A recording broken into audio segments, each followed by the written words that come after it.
I like you're still getting a lot of heads with this, but that's nice.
Is this a tech table? Okay, I think there might be another chair. It's possible. We don't really know for sure. But, someone from the guest list line that maybe went to the general public line, and we didn't get them on our list. And so, like, now all the guest seats are filled, and so we don't know if this one person is inside or not. So we're gonna put an extra chair here, I think, like there or something, just in case they're not there. So yeah, just don't be surprised if that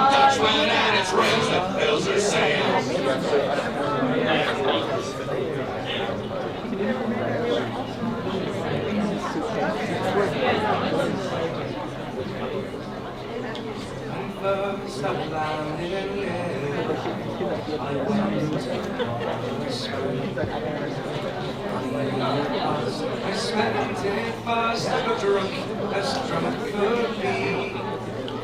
When my mind it was all gone, it was then that I wanted more. But a man must be blind to make to go to see once more. Once more, once more, go to see once more. But a man must be blind to make up his mind to go to see once more.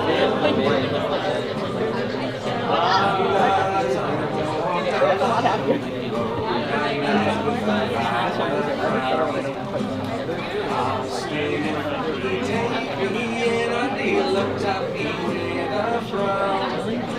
Said last time you was made up to me, I took no score. But I'll give you a chance and I'll take your advance and I'll send you to see once more.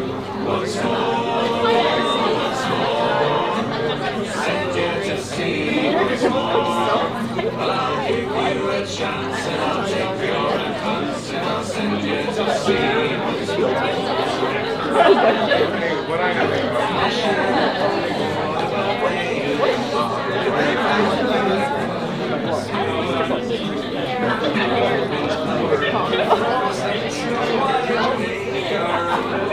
Very sad.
Welcome to the Clarice Smith Performing Arts Center at the University of Maryland.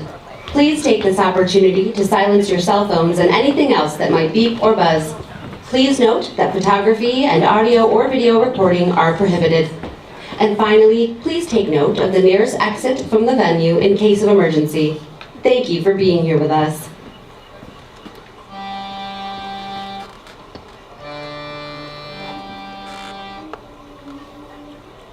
Oh, we'd be alright if the wind was in our sails. We'd be alright if the wind was in our sails. We'd be alright if the wind was in our sails. And we'll all hang on behind, and we'll row the old chariot along. We'll row the old chariot along. We'll row the old chariot along, and we'll all hang on behind. Oh, we'd be alright if we make it round the horn. We'd be alright if we make it round the horn. We'd be alright if we make it round the horn, and we'll all hang on behind, and we'll row the old chariot along. We'll row the old chariot along. We'll row the old chariot along, and we'll all hang on behind.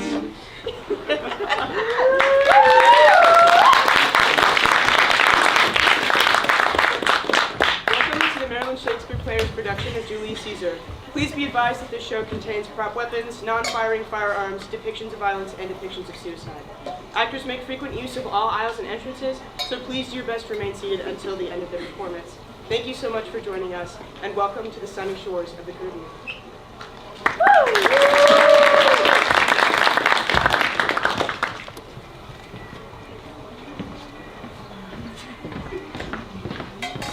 Hence! Home, you idle creatures, get you home.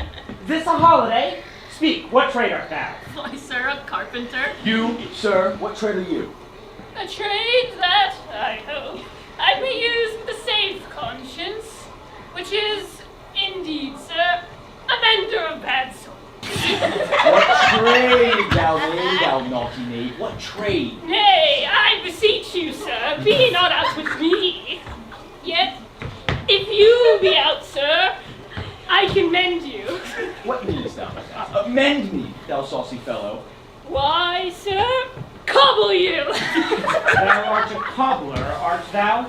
I am, indeed, sir, a surgeon to old shoes. When they are in great danger, I recover them. As proper a man as ever trod upon needs never have gone upon my handiwork. But wherefore art not in thy thought today?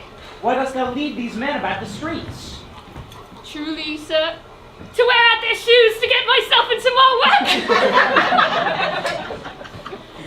But, indeed, sir, we make holiday to see Caesar and to rejoice in his triumph. Wherefore rejoice? What conquest brings he home? What tributaries follow him to Rome, you blocks, you stones, you worse than senseless things? Oh, you hard hearts, you cruel men of Rome, do you not Pompey? Many a time and oft have you climbed up the walls and battlements, the towers and windows, yea, the chimney tops, your infants in your arms, and there have sat the livelong day with patient expectation to see great Pompey pass the streets of Rome. And when you saw his galleon but appear, had you not made an universal shout that Tiber trembled underneath her banks to hear the replication of your sounds made in her concave shores? And do you now put on your best attire? And do you now cut out a holiday? And do you now strew flowers in his way that comes in triumph over Pompey's blood? Be gone! Run to your houses, fall upon your knees, pray to the gods that intermit the plague that needs must light on this ingratitude. Go. Go, good countrymen. And for this fault, assemble all the poor men of your sort. Draw them to the Tiber banks and weep your tears into the channel, till the lowest stream do kiss the most exalted shores of all.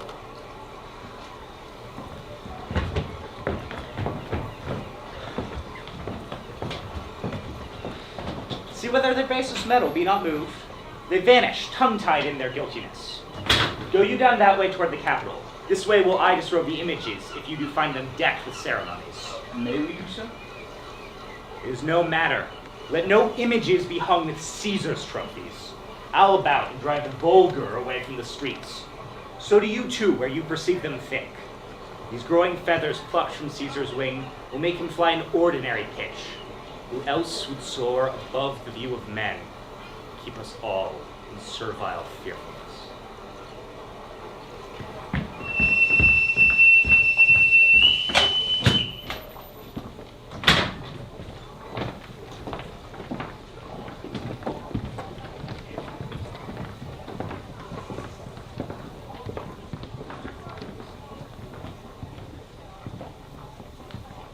Caesar! Ah, who calls? Bid every noise be still. Peace! Who is it in this press that calls upon me? I hear a voice shriller than all music cries, Caesar. Speak! Caesar is turned to listen. Beware the Ides of March! What man is that? A soothsayer bids you beware the Ides of March. Set him before me, let me see his face. Fellow, come from the throne. Look upon Caesar. What sayest thou to me now? Speak once again. Beware the Ides of March! He is a dreamer. Let us leave him. Pass.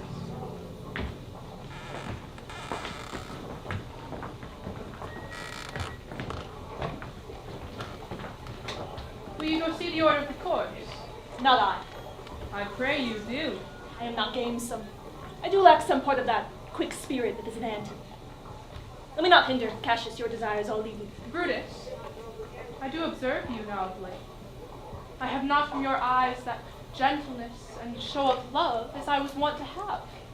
You bear too stubborn and too strange a hand over your friend that loves you. Cassius, be not deceived.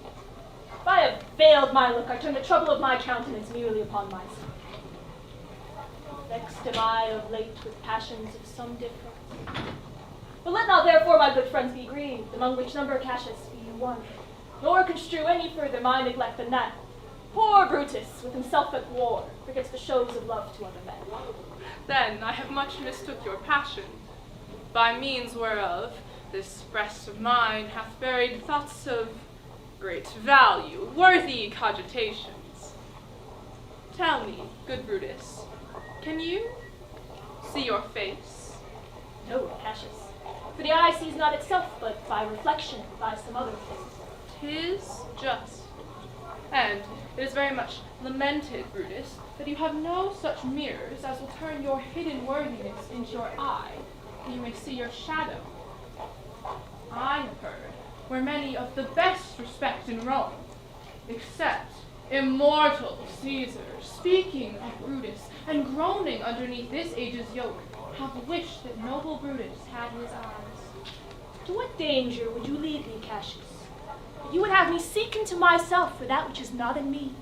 Therefore, good Brutus, be prepared to hear. And since you know you cannot see yourself so well as by reflection, I, your glass, will modestly discover to yourself that of yourself which you yet know not of. It means the shouting. I do fear that people choose Caesar for their king. Aye, do you fear it? Then must I think you would not have it so. I would not, Cassius, but I love him well. But wherefore do you hold me here so long? What is it you would impart to me? If it ought before the general could set honor in one eye and death eye the other, I should look on both indifferently.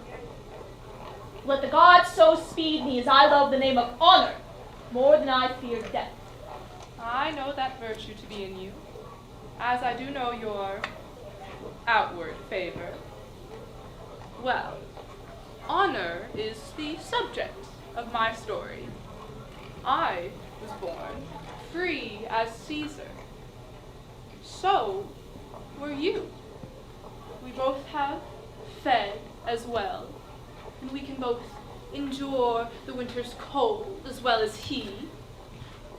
This man is now become a god, and Cassius is a wretched creature and must bend his body if Caesar carelessly, but not on him. He had a fever when he was in Spain, and when the fit was on him, I did mark how he did shake. 'Tis true, this god did shake. His coward lips did from their color fly, and that same eye whose bend doth awe the world did lose his luster. I did hear him groan. Aye, and that tongue of his that bade the Romans mark him and write his speeches in their books. Alas, it cried, give me some drink, Cato, as a sick child. Ye gods, it doth amaze me a man of such a feeble temper should so get the start of the majestic world, and bear the palm alone. With another general shout. I do believe that these applauses are for some new honors heaped onto Caesar. Why, man, he doth bestride the narrow world like a colossus, and we petty men walk under his huge legs and peep about to find ourselves dishonorable graves. Men at some time are masters of their fates. The fault, dear Brutus, is not in our stars, but in ourselves, that we are underlings. Brutus and Caesar, what should be in that Caesar? Why should that name be sounded more than yours? Write them together. Yours is as fair a name. Sound them. It doth become the mouth as well. Weigh them, it is as heavy. Conjure with them. Brutus will start a spirit as soon as Caesar. Now, in the names of all the gods at once, upon what meat doth this our Caesar feed that he's grown so great? Age, thou art shamed. Rome, thou hast lost the breed of noble bloods. When went there by in age since the great flood, but it was famed with more than with one man?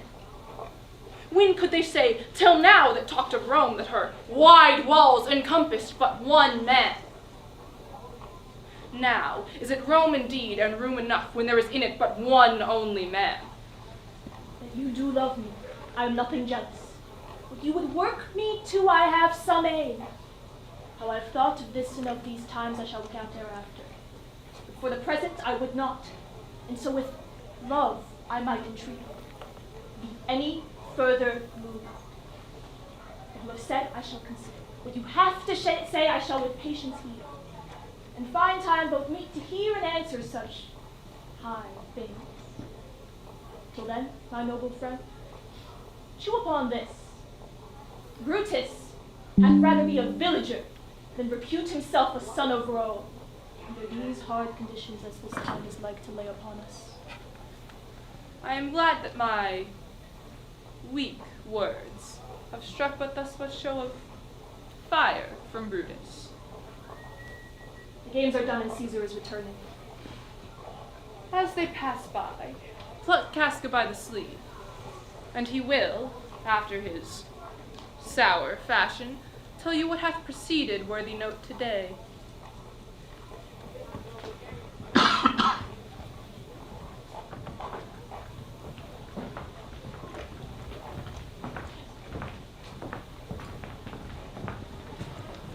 Antonius, Caesar. yond Cassius has a lean and hungry look. He thinks too much. Such men are dangerous. Fear him not, Caesar. He's not dangerous. He is a noble Roman and well gathered. I fear him not. Yet, if my name were liable to fear, I do not know the man I should so soon avoid as that fair Cassius. He reads too much. He is a great observer, and he looks quite through the deeds of men. He loves no plays, as thou dost, Anthony. He hears no music. Seldom he smiles, and smiles in such a sort as if he'd mocked himself, in scorn his spirit that could be moved to smile at anything. Such men as he be never at heart's ease while they behold a greater than themselves, and therefore are they dangerous. I rather tell thee what is to be feared, rather than what I fear. For as always I am Caesar. Come on, my right hand, for this here is death, and tell me truly what thou thinkest of him. You pulled me by the cloak. Would you speak with me? Aye, Casca.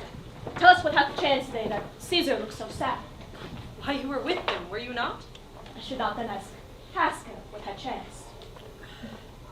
Why, there was a crown offered to him, and being offered him, he put it by with the back of his hand thus, and the people fell a-shouting. What was the second noise for? Why, for that too. They shouted thrice. What was the last cry for? Why, for that too. Was the crown offered him thrice? Aye, merry was it, and he put it by thrice, every time gentler than other, and at every putting by, my honest neighbors shouted. Well, who offered him the crown? Why, Antony. Tell us the manner of it, gentle Casca. I can as well be hanged as tell the manner of it. It's mere foolery. I did not mark it. I saw Mark Antony offer him a crown, but 'twas not a crown neither. 'Twas one of these coronets. And as I told you, he put it by once, but for all that, to my thinking, he would fain have had it. Then it was offered to him again. Then he put it by again. Yet, to my thinking, he was loath to lay his fingers off it.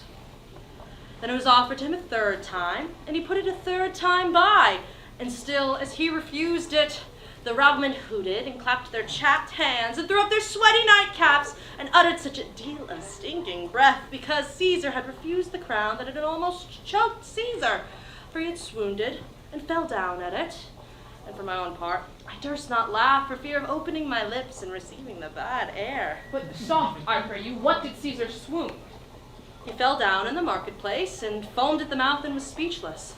'Tis very like he hath the failing sickness. No, Caesar hath it not, but you and I and honest Casca, we have the falling sickness.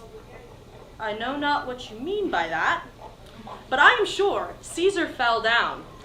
If the ragtag people did not clap him or hiss him according as he pleased or displeased them, as they used to do the players in the theater, I am no true man.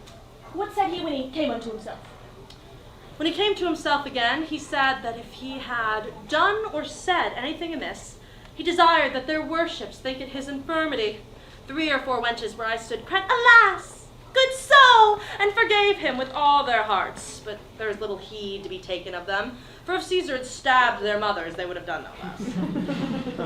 And after that he came thus sad away? Aye. Did Cicero say anything? Aye, he spoke Greek. To what effect?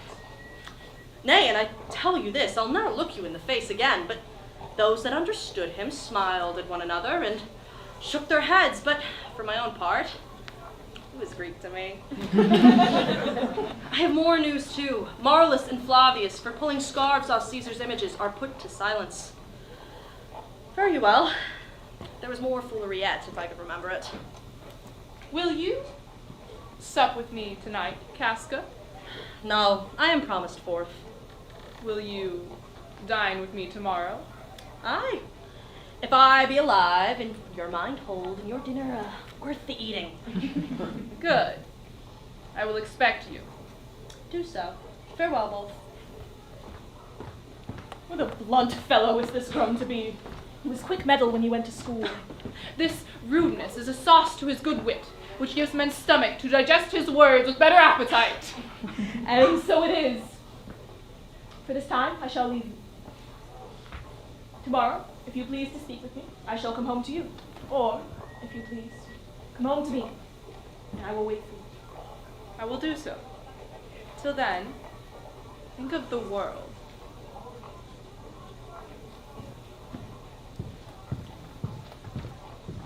Well, Brutus, thou art noble.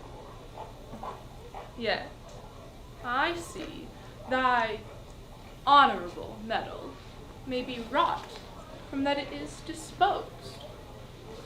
Therefore, it is meet that noble minds keep ever with their lives.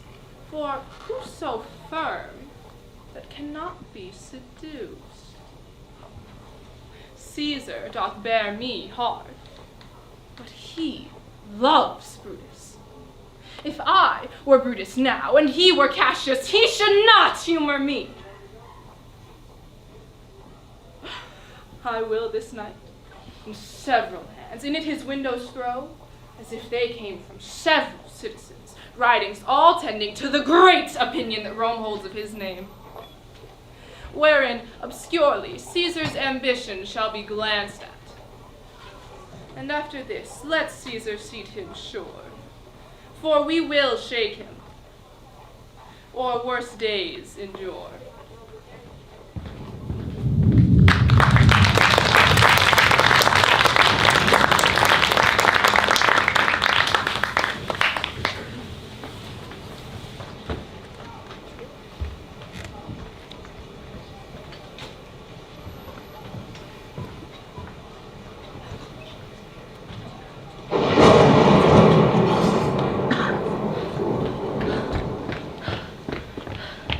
Casca, brought you Caesar home. Why are you breathless? Why stare you so? Are you not moved? When all the sway of earth shakes like a thing unfirm? Oh, Cicero, I have seen tempests when the scolding winds have rived the knotty oaks, and I have seen when the ambitious ocean swells and rages and foams to be exalted with the threatening clouds. But never till tonight, never till now, did I go through a tempest dropping fire. Either there is a civil strife in heaven, or else the earth, too saucy with the gods, incenses them to send destruction. Why, saw you anything more wonderful? Against the Capitol I met a lion that glared upon me and went surly by without annoying me. There were drawn upon a heap 100 ghastly women, transformed with their fear, who swore they saw men and all fire walk up and down the streets. And yesterday, a bird of night did sit, even at noonday, upon the marketplace, hooting and screeching. When these prodigies do so conjointly meet, let not men say these are their reasons. They are natural. For I believe that they are portentous things unto the climate that they point upon. Indeed, it is a strange disposed time. But men may construe things after their fashion, clean from the purpose of the things themselves. Come Caesar to the Capitol tomorrow? He doth, for he did bid Antonius send word to you he would be there tomorrow. Good night then, Casca. This disturbed sky is not to walk in.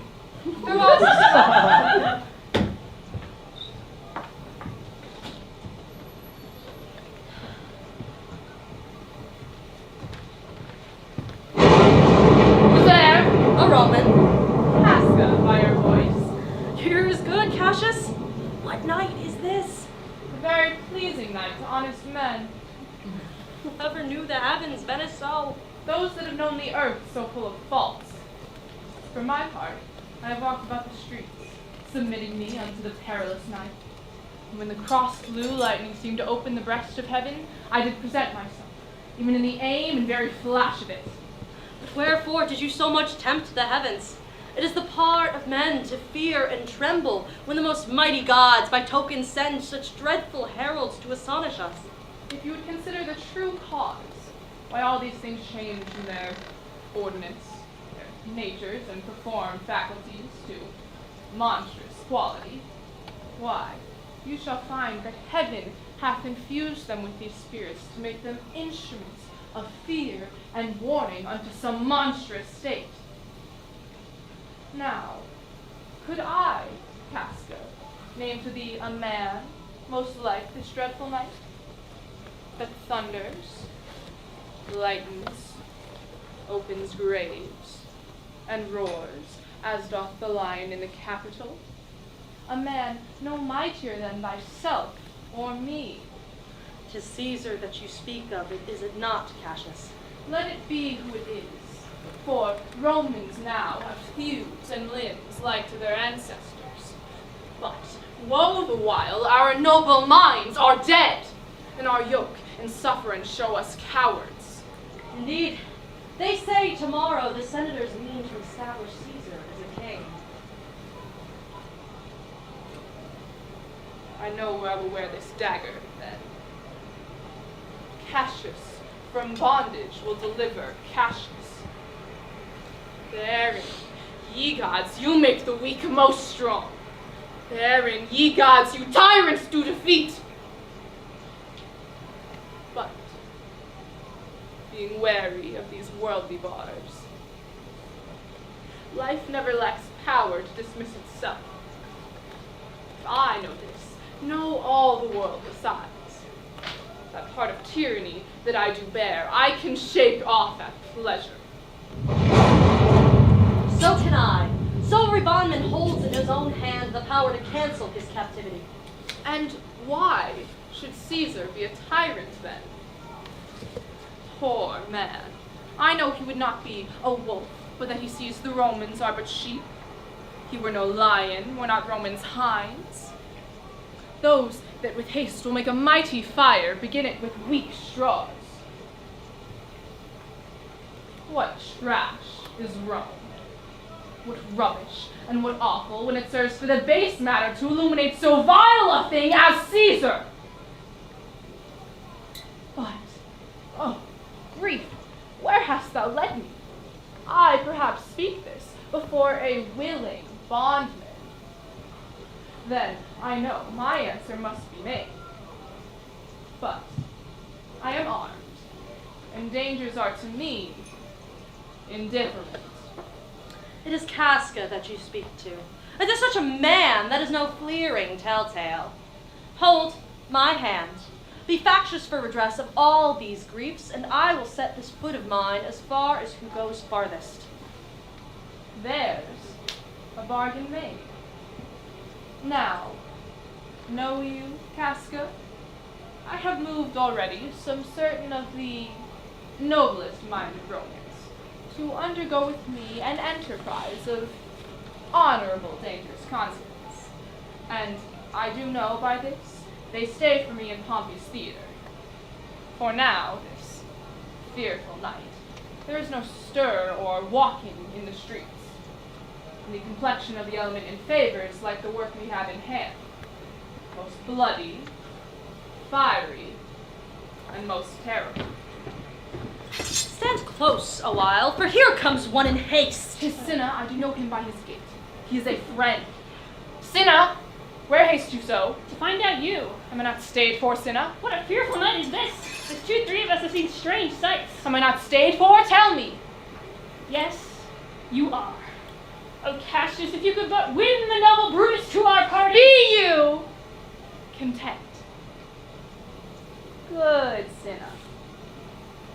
Take this paper, and look you lay it in the praetor's chair, where Brutus may but find it, and throw this in at his window. Set this up with wax upon old Brutus's statue. All this done, repair to Pompey's theater. We shall find us. Is Statius and Trebonius there? All but Metellus, and he's gone to seek you at your house. Well, I will hide, and so bestow these papers as you bade me. That done, repair to Pompey's theater. Come, Casca. You and I will yet ere day see Brutus at his house. 3 parts of him is ours already, and the man entire upon the next encounter yields him ours. He sits high in all the people's hearts. That which would appear offense in us, like his countenance, like richest alchemy, will change it to virtue and worthiness. Him and his worth and our great need of him you have right well conceded. Let us go, for it is after midnight, and ere day we will awake him and be sure.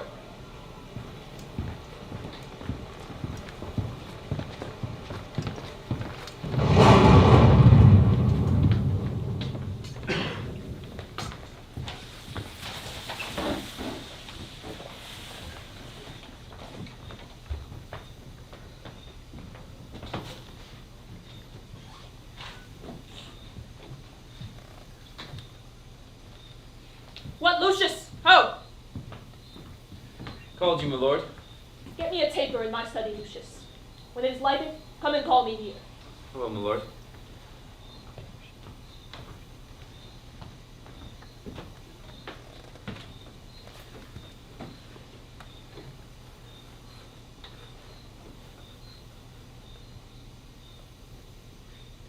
It must be by his death.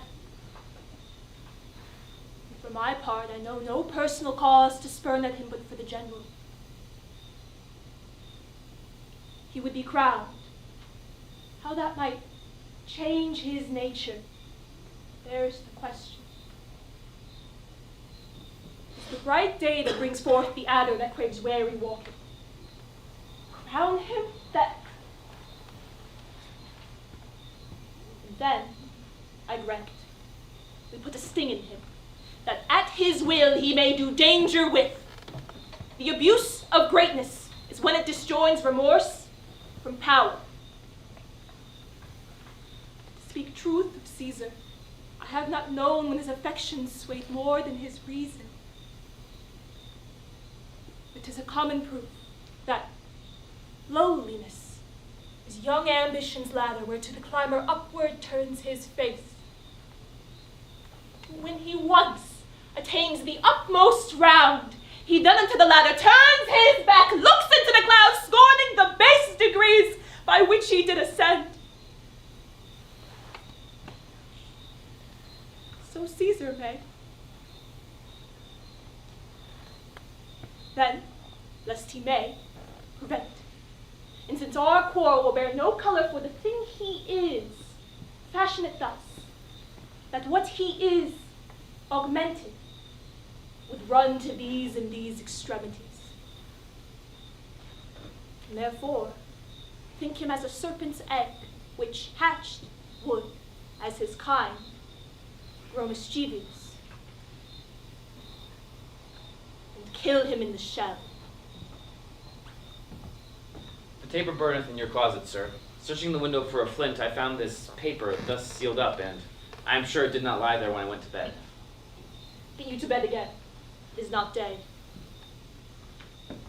Is not tomorrow, boy, the Ides of March? I know not, sir. Look into the calendar and bring me word. Will, sir. The exhalations whizzing in the air give so much light as I may read by them. Brutus, thou sleepest. Awake and see thyself. Speak, strike, redress. Brutus, thou sleepest. Awake. Such instigations have often been dropped where I have took them up. Speak, strike, redress. Am I entreated to speak and strike? O Rome, I make thee promise, if redress will follow, thou receivest thy full petition at the hands of Brutus. Sir, March has wasted 14 days. 'Tis good. Go to the gate. Somebody knocks.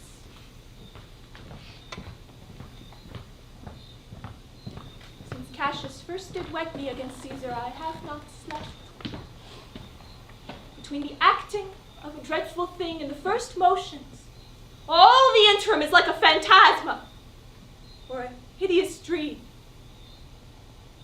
The genius and the mortal instruments are then in council, and the state of men, like a little kingdom, suffers the nature of an insurrection. Sir, 'tis Cassius at the door, who doth desire to see you. Is he alone? No, sir, there are more with him. Do you know them? No, sir, their hats are plucked about their ears, and half their faces buried in their cloaks, that by no means I may discover them by any mark of favor. Let them enter. They are the faction. Oh, conspiracy! Shamest thou to show thy dangerous brows by night when evils are most free? Ah, then by day, where wilt thou find a cavern dark enough to mask thy monstrous visage? Seek not conspiracy. Hide it in smiles and affability. For if thou pass thy native semblance on not Erebus itself, we're dim enough to hide thee from prevention.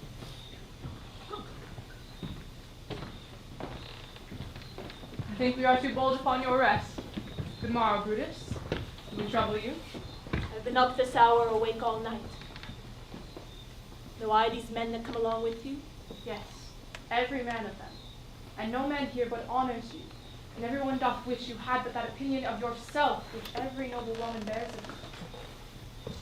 This is Trebonius, Decius, Casca, Cinna, and this, Metellus. Give me your hands, all over, one by one. And let us swear our resolution. No, not an oath. Not the face of men, the sufferance of our souls, the time's abuse. If these be motives weak, break off betimes and each man heads to his idle bed.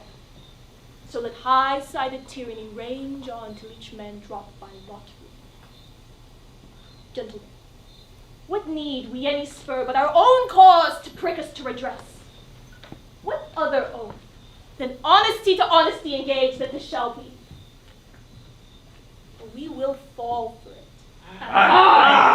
But what of Cicero? Shall we sound him? I think he will stand very strong with us. Let us not leave him out. No, by no means. Oh, let us have him, for his silver hairs will purchase us a good opinion, and buy men's voices to commend our deeds. It shall be said his judgment ruled our hands. Our youths in wildness shall no wit appear, but all be buried in his gravity. Name him not. Let us not break with him. For he will never follow anything that other men begin. Then leave him out. Indeed, he is not fit. Shall no man else be touched, but only Caesar? Decius, well urged. I think it is not meet Mark Antony, so well beloved of Caesar, should outlive Caesar. We shall find with him a shrewd contriver, and you know his means, if he improve them, may well stretch so far as to annoy us all. Which, to prevent, let Antony and Caesar fall together. Our course will seem too bloody, Caius Cassius. To cut the head off and then hack the limbs, like wrath and death and envy afterwards. For Antony is but a limb of Caesar. Let us be sacrificers, not butchers, Caius.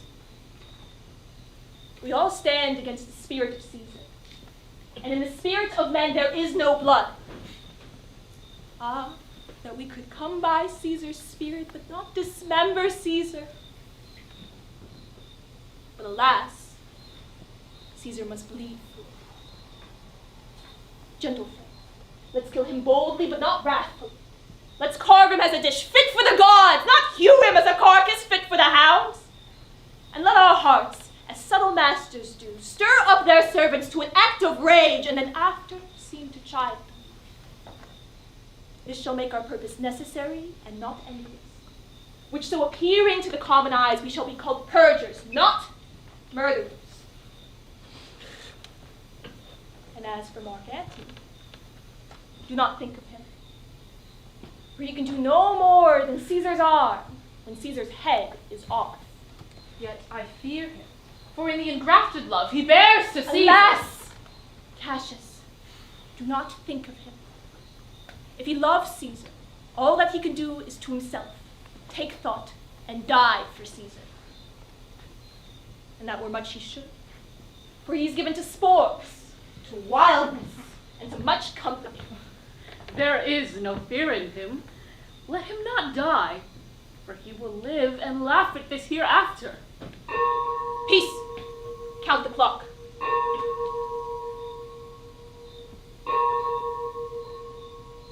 The clock has stricken 3. 'Tis time to part. But it is doubtful yet whether Caesar will come forth today or no, for he is superstitious grown of late, quite from the main opinion he held once, of fantasy, dreams, and ceremonies. It may be these apparent prodigies, the unaccustomed terror of this night, and the persuasion of his augurers may hold him from the capital today. Never fear that.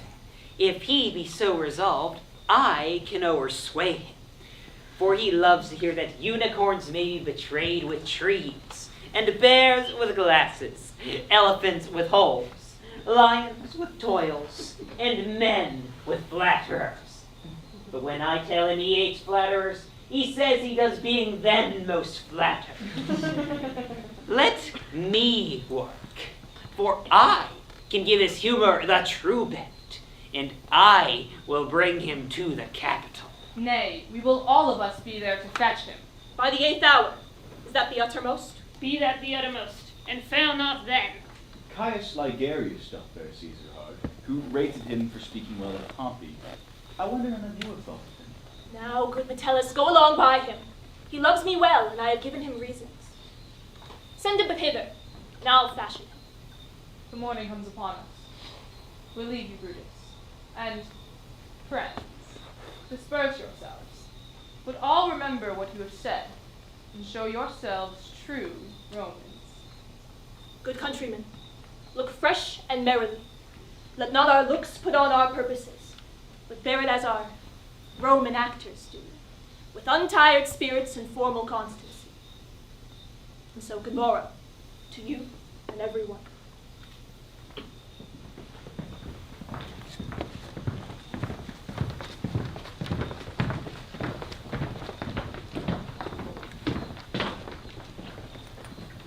Brutus,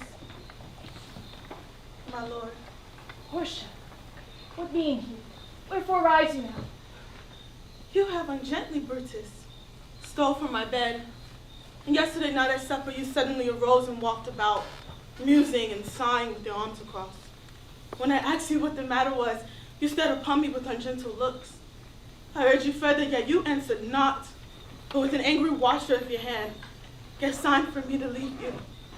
So I did, fearing to strengthen that impatience, which seemed too much enkindled, and withal, hoping it was but an effect of humor, which sometime hath this hour with every man, who will not let you eat, nor talk, nor sleep. And could it work so much upon your shape, and hath it much prevailed on your condition, I should not know you, Brutus. Dear my lord, make me acquainted with your cause of grief. I am not well in health, Portia, and that is all. Brutus is wise, and were he not in good health, he would embrace the means to come by it. Why, so I do.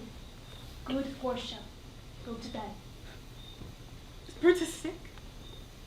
And is it physical? To walk unbraced and suck up the humors of the day morning? What? Is Brutus sick? That he would steal from his wholesome bed to dare the vile contagion of the night? To tempt the roomy and unpunished air to add to his sickness? No, my Brutus.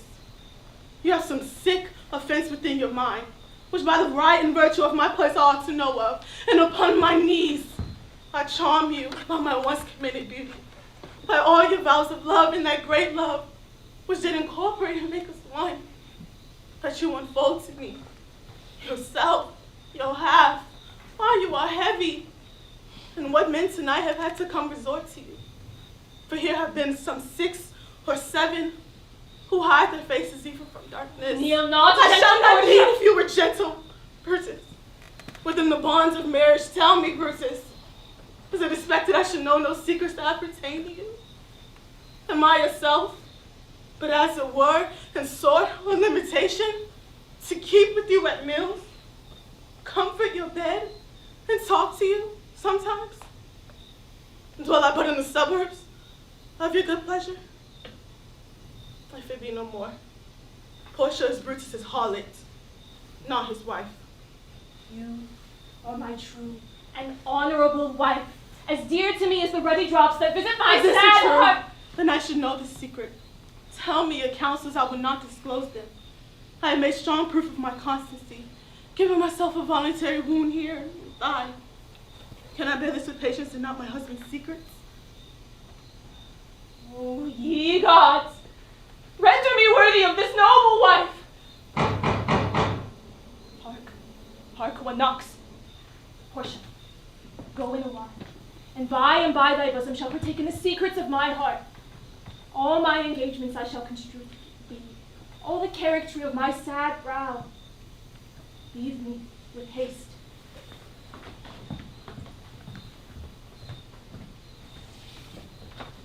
Lucius! Who's that knocks? It is a sick man who would speak with you. Caius Ligarius, a Metellus speaker. Boys, stand aside. Caius Ligarius, how? Vouchsafe good morrow from a feeble tongue. By the time have you chose out, brave Caius, to wear a kerchief? Would you were not sick? I am not sick. If Brutus have in hand any exploit worthy the name of honor. Such an exploit have I in hand, Ligarius. Had you a healthful ear to hear it? By all the gods that Romans bow before, I here discard my sickness. Soul of Rome, thou like an exorcist hast conjured up my mortified spirit. Now bid me run, and I will strive with things impossible. Yea, get the better of them. What's to do? A piece of work that will make sick men whole. But are not some whole that we must make sick? That we must also. What it is, my Caius, I shall unfold to thee as we are going to whom it must be done. Set on your foot, and with a heart new fired, I follow you. To do what, I know not, but sufficeth that Brutus leads me on. Then follow me.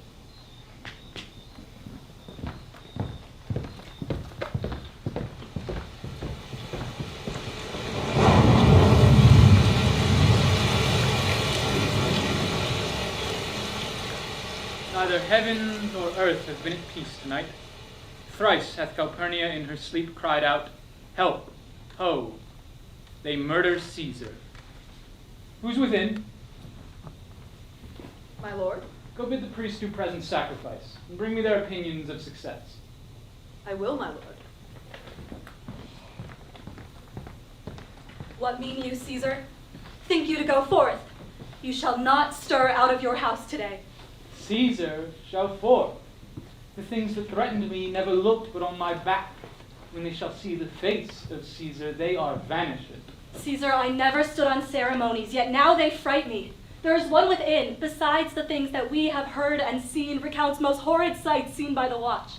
A lioness hath whelped in the streets.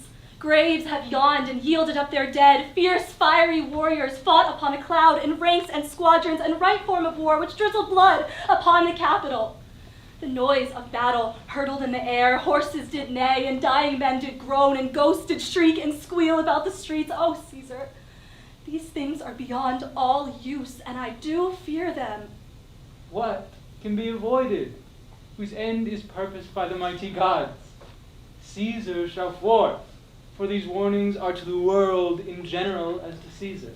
When beggars die, there are no comets seen. The heavens themselves blaze forth the death of princes. Cowards die many times before their death. The valiant never taste of death but once. Of all the wonders that I yet have heard, it seems to me most strange that men should fear, seeing that death, a necessary end, will come when it will come. What say the augurers? They would not have you to stir forth today. Plucking the entrails of an offering forth, they could not find a heart within the beast. The gods do this in shame of cowardice.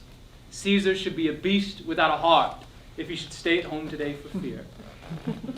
Caesar shall not. Danger knows full well that Caesar is more dangerous than he. We are two lions littered in one day, and I the elder and more terrible. And Caesar shall forth. Alas, my lord, your wisdom is consumed in confidence. Do not go forth today. Call it my fear that keeps you in the house, and not your own. We'll send Mark Antony to the Senate house, and he shall say, you are not well today. Let me, upon my knee, prevail in this. Mark Antony shall say that I am not well, and for thy humor I will stay at home today. Here's Decius. He shall tell them so. Caesar, all hail! Good morrow, worthy Caesar. I come to fetch you to the Senate house. You are come in very happy time to bear my greetings to the senators, and let them know I will not come today. Cannot is false, in that I dare not falser. I will not come today. Tell them so, Decius. Say he is sick. Shall Caesar send a lie? Have I in conquest stretched mine arm so far to be afraid to tell greybeards the truth? I will not come today. Tell them so, Decius. Most mighty Caesar, let me know some cause, lest I be laughed at when I tell them so. The cause is in my will. I will not come. But for your private satisfaction, because I love you, I'll let you know. Calpurnia here, my wife, stays me at home today.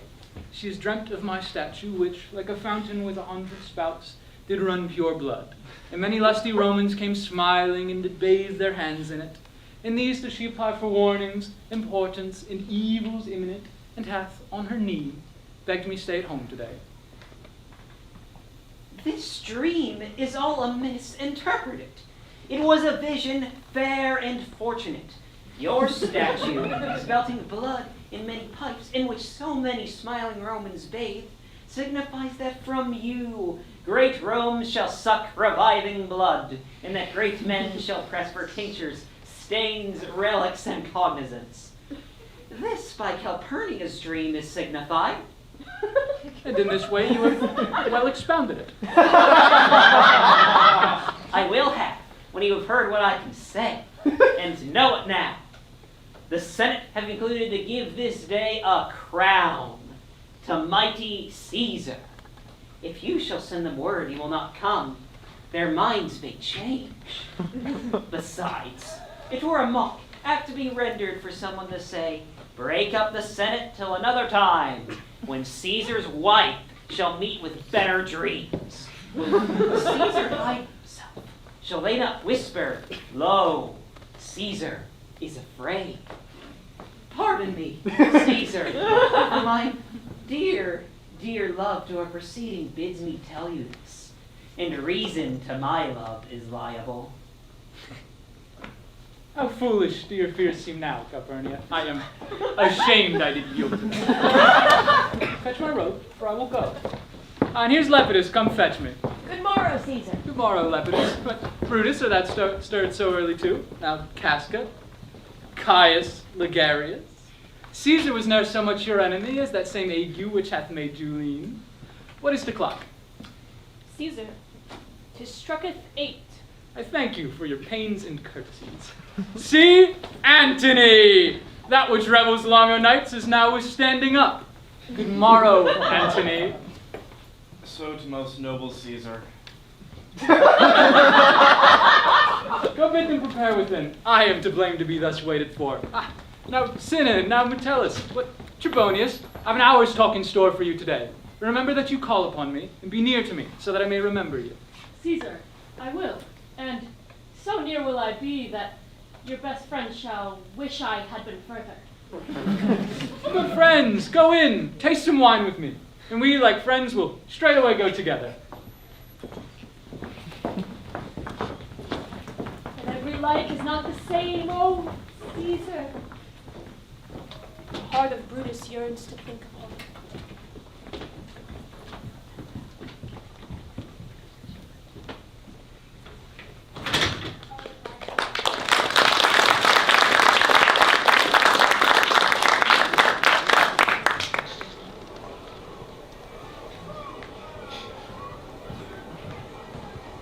I heard you, boy. Run to the Senate house. Say not to answer me, but get thee gone. What dost thou say? To know my errand, madam. I would have had thee here and there again. Here I can tell thee what thou shouldest do there. Oh, Constancy, be strong upon my side. Set a huge mountain between my heart and my tongue.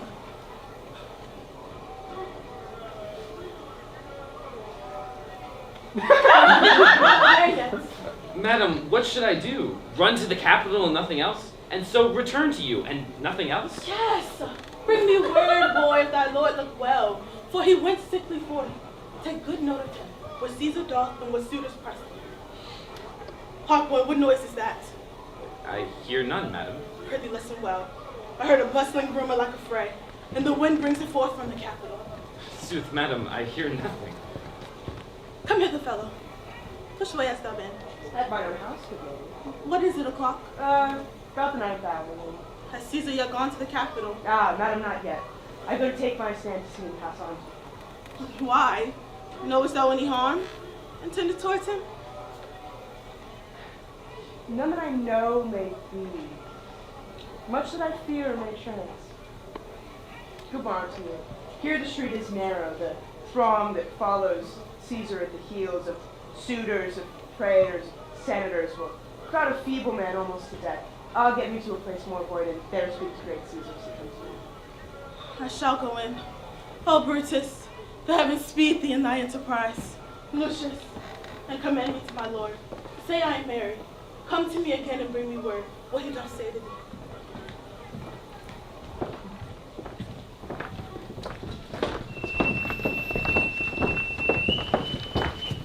The Ides of March are come. Aye, Caesar, but not gone. Sirrah, give place. Cassius,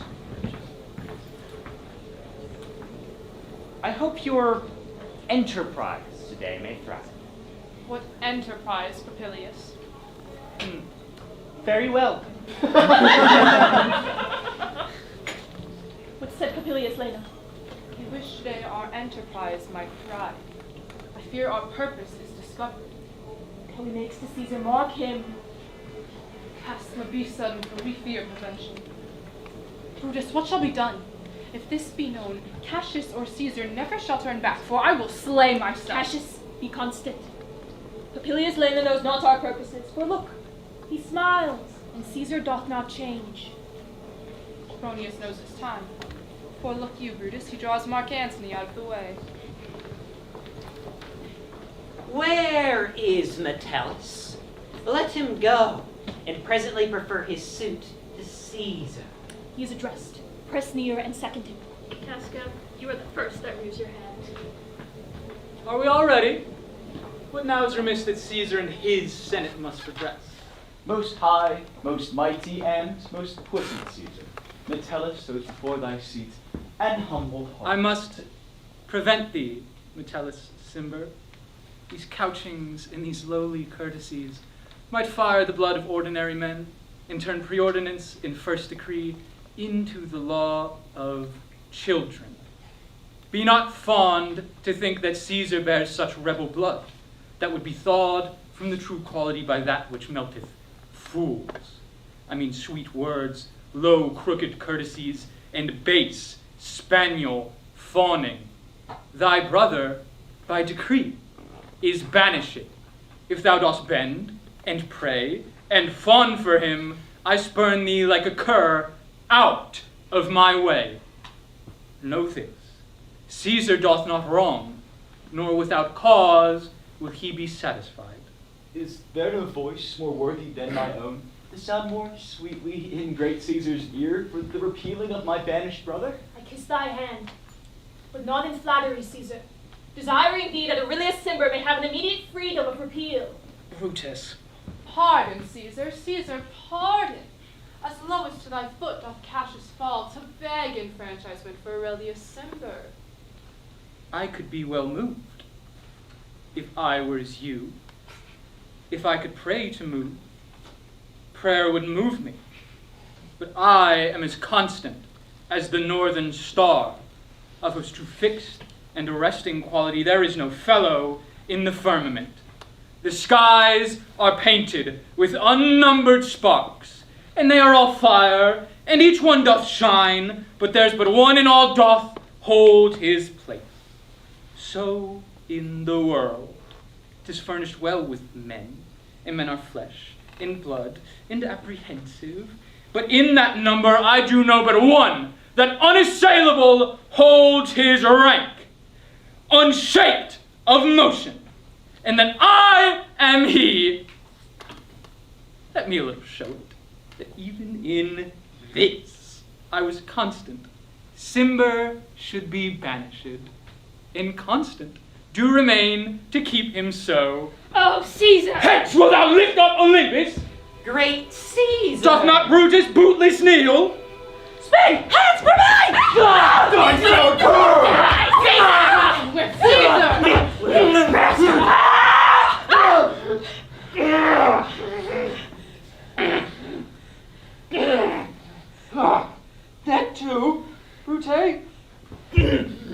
Then fall, Caesar.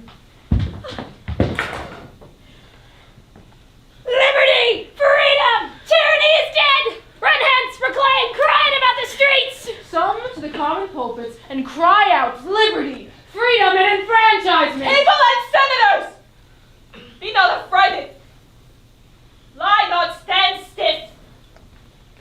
Ambition's debt is paid. Go to the pulpit, Brutus. And Cassius, too. Where's Lepidus?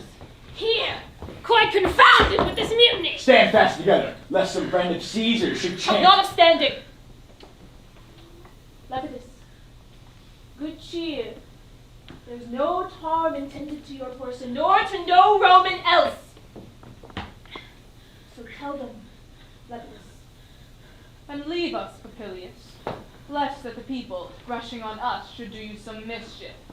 Do so, and let no man abide the deed but we the doers. Where is Antony? Fled to his house amazed. Men, wives, and children stare, cry out, and run as it were doomsday. And fates, you shall know your pleasures. That we must die, we know. It is but the time in drawing days out that men stand upon. Why, he that cuts off 20 years of life cuts off so many years of fearing death. Grant that, and then is death a benefit. So we are Caesar's friends that have abridged his time of fearing death. Stoop, Romans, stoop! And let us bathe our hands in Caesar's blood up to the elbows and besmear our swords. Then walk we forth, even to the marketplace, and, waving our weapons over our heads, let's all cry peace, freedom, and liberty! Stoop then, and wash. How many ages hence shall this our lofty scene be acted over, in states unborn and accents yet unknown? How many times shall Caesar bleed in sport? That now on Pompey's basis lies along, no worthier than the dust. So oft as that shall be, so often shall the not of us be called the men that gave their country liberty. Aye! What? Shall we forth? Aye, every man away. Brutus shall lead, and we will grace his heels with the most boldest and best hearts of Rome. Soft, who comes here? A friend of Antony's. Thus, Brutus, did my master bid me kneel. Thus did Mark Antony bid me say, Brutus is wise, noble, valiant, and honest. Caesar was mighty, bold, royal, and loving. Say, I love Brutus, and I honor him. Say, I feared Caesar, honored and loved him. If Brutus will vouchsafe that Mark Antony may safely come and be resolved how Caesar hath deserved to lie in death, then Mark Antony shall not love Caesar dead so well as Brutus living, but will follow the fortunes and affairs of noble Brutus through the hazards of this untrod state with all true faith. So says my master Antony. My master is a wise and valiant Roman. I never thought him worse. Tell him, so please him come unto this place. He shall be satisfied and, upon my honor, depart untouched. I'll fetch him presently. I know that we shall have him well to friend.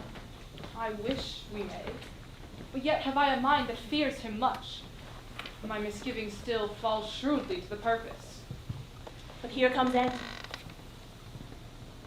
Welcome, Mark Antony. O mighty Caesar, doth thou lie so low? Are all thy conquests, glories, triumphs, spoils shrunk to this little measure? Fare thee well. I know not, gentlemen, what you intend. Who else must be let blood? Who else is rank if I myself? There is no hour so fit as Caesar's death hour, nor no instrument of half that worth as those your swords, made rich with the most noble blood of all the world. I do beseech you, if you bear me hard, now, whilst your purpled hands do reek and smoke, fulfill your pleasure. Live 1,000 years, I shall not find myself more apt to die. No place will please me so, nor no mean of death as here by Caesar, and by you cut off the choice and master spirits of this age. Beg not your death of us, Antony. Though now we must appear bloody and cruel as by our hands in this our present act. You see we do, yet see you but our hands in this the bleeding business they have done. Our hearts you see not, they are pitiful, and pity to the general wrong of Rome. As fire drives out fire, so pity hath done this deed on Caesar. For your part, to you our swords have leaden points, Mark Antony. Our strength and arms of malice, and our hearts of brother's temper, do receive you in with all kind love, good thoughts, and reverence. Your voice shall be as strong as any man's in the disposing of new dignities. Only be patient till we have appeased the multitude besides themselves with fear. And then we shall deliver to you the cause why I did love Caesar when I struck him, have thus proceeded. I doubt not of your wisdom. Let each man render me his bloody hand. First, Marcus Brutus will I shake with you. Next, Caius Cassius, do I take your hand.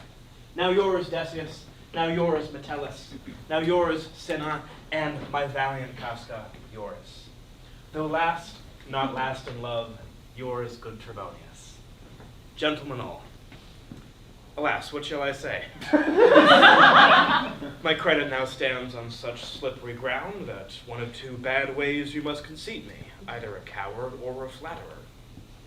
That I did love thee, Caesar, oh, 'tis true. If then thy spirit should look upon us now, shall it not grieve thee, dear, than thy death, to see thy Antony making his peace, shaking the bloody fingers of thy foes, most noble, in the presence of thy corse? Had I as many eyes as thou hadst wounds, weeping as fast as they stream forth thy blood, it would become me better than to serve in terms of friendship with thine enemies. Pardon me, Julius. Mark Antony. Pardon me, Caius Cassius. The enemies of Caesar shall say this, then in a friend it is cold modesty. I blame you not for praising Caesar so. But what compact mean you to have with us? Will you be pricked in number of our friends? Or shall we on and not depend on you? Therefore I took your hands, but was indeed swayed from the point by looking down at Caesar. Friends am I with you all, and love you all, upon this hope that you shall give me reasons why and wherein Caesar was dangerous. Or else this were a savage spectacle. Our reasons are so full of good regard that were you, Mark Antony, the son of Caesar, you should be satisfied. That's all I seek, and am moreover a suitor that I may produce his body to the marketplace, and in the pulpit, as becomes a friend, speak in the order of his funeral. You shall, Mark Antony. Brutus, a word with you. You know not what you do. Do not consent that Antony speak in his funeral. Know you how much the people may be moved by that which he will utter? Under your pardon, I will myself to the pulpit first, and give reasons for our Caesar's death. What Antony shall speak, I will protest. He speaks by leave and by permission. And that we are contented, Caesar shall have all true rights and lawful ceremonies. It shall advantage more than do us wrong. I know not what may fall, I like it not. Mark Antony, here, take your Caesar's body. You shall not, in your funeral speech, blame us, but speak all good you can devise of Caesar, and say you do it by our permission, else you shall not have any hand at all about his funeral. And you shall speak into the same pulpit whereto I am going, after my speech is ended. Be it so. I do desire no more. Prepare the body then, and follow us.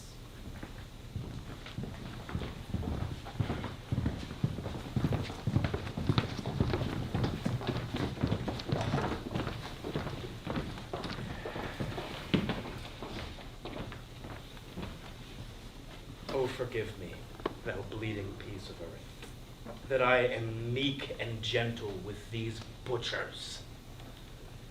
Thou art the ruins of the noblest man that ever lived in the tide of times.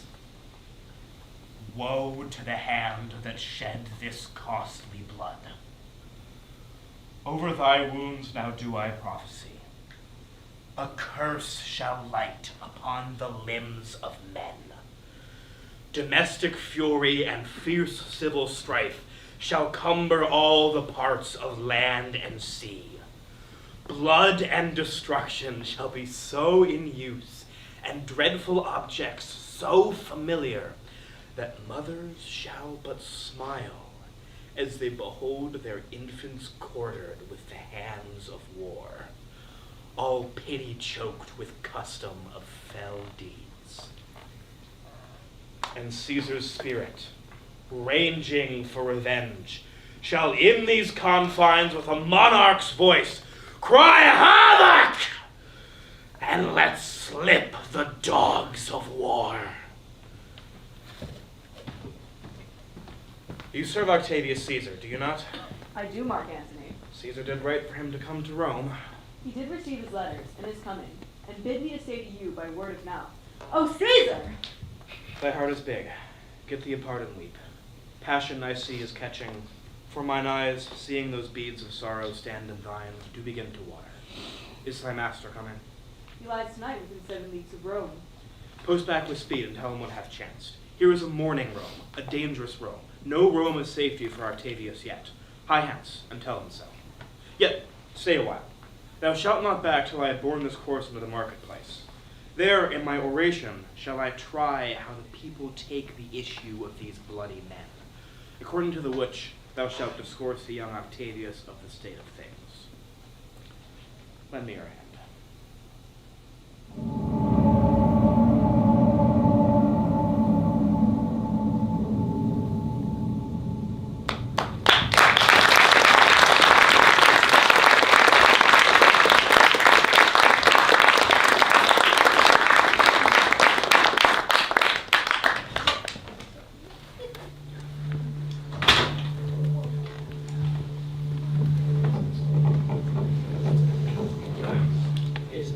It's intermission.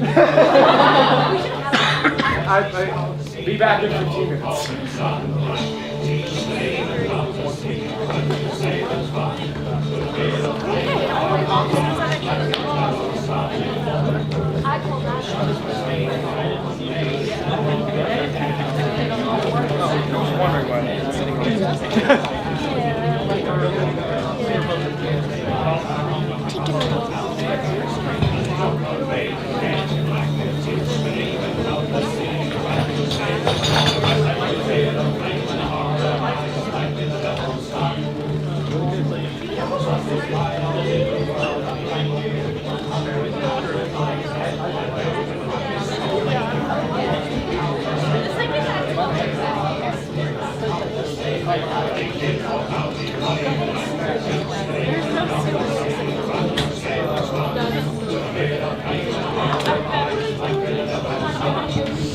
Imagine not having to do Gotta help, actually, real quick. Matt, Sonia, are you guys going to come to the clock tower tomorrow? Yeah, but what? No, it's like I asked my roommates. Well, I didn't know. Yeah.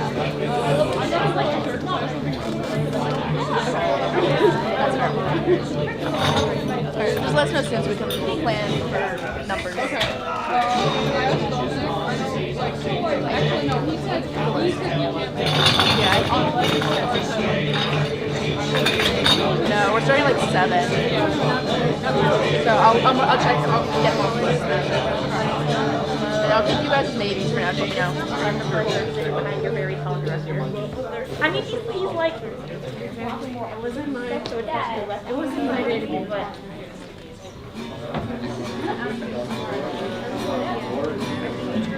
Now gather round and drink with me to love and life and what may be.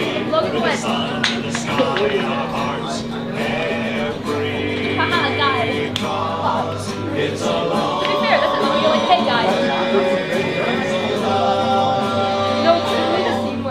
That's a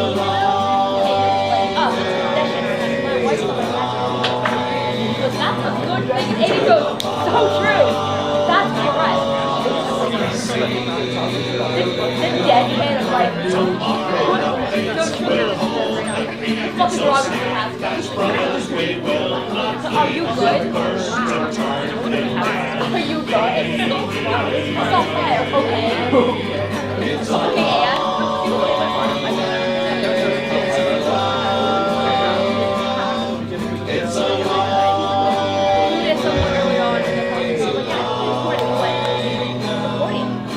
I was not expecting to be a music director. Yeah, but yeah, You can't escape this destiny. We're angels and the devil will be. So live right and triumph with me. It's a long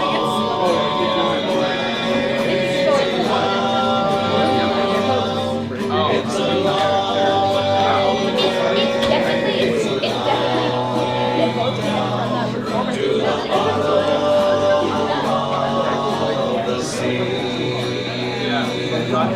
So take it undone what you're dreaming of. What do you mean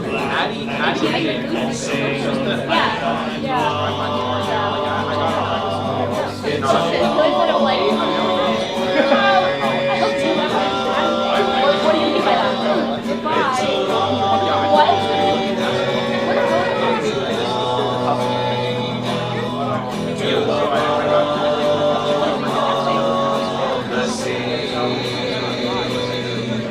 We all find ourselves there goodbyes and the dreams of the sailors and avoided the wind but we can try. It's a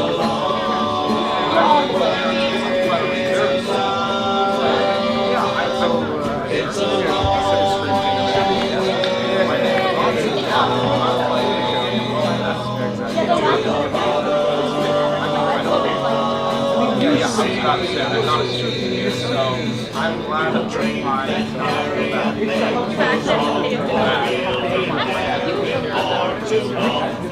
After that, I try to be supportive of it.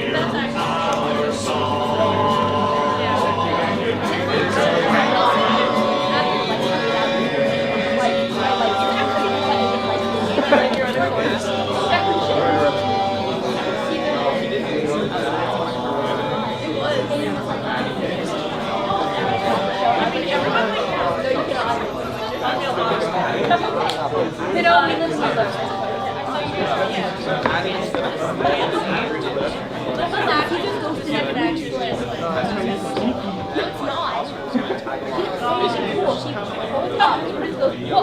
He's got a ghost. He just goes, hey, Brutus, you're still alive. What? You're still alive. Yeah, yes, he does. That's not a seat. That's just a ghost pulled up and goes, I'll... You see, he never showed up. Yeah, but at least in Hamlet the ghost is good. You go to Caesar Days see my life was spent, and my ship for refugee. All the vessels upon the sea, and there's no quarter to lose. I landed every day. They sent 3 ships to find me. I was taken by we kind of have to have an anchor and I go to we spent combined 4 hours together.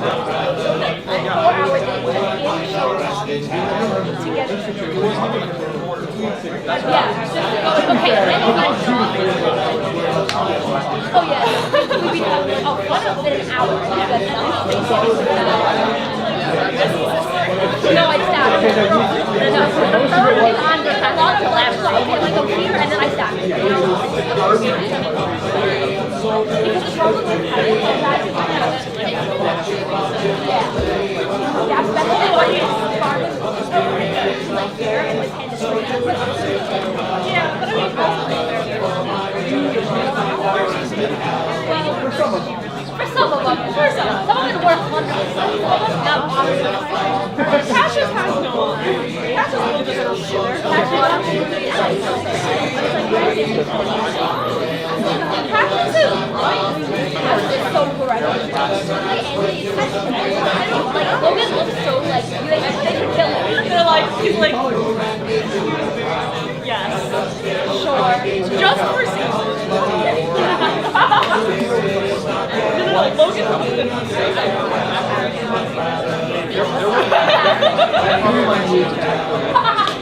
Character day, let's actually, we got a bunch of people to do it. The sermon did it too. The sermon. I know these. We also did the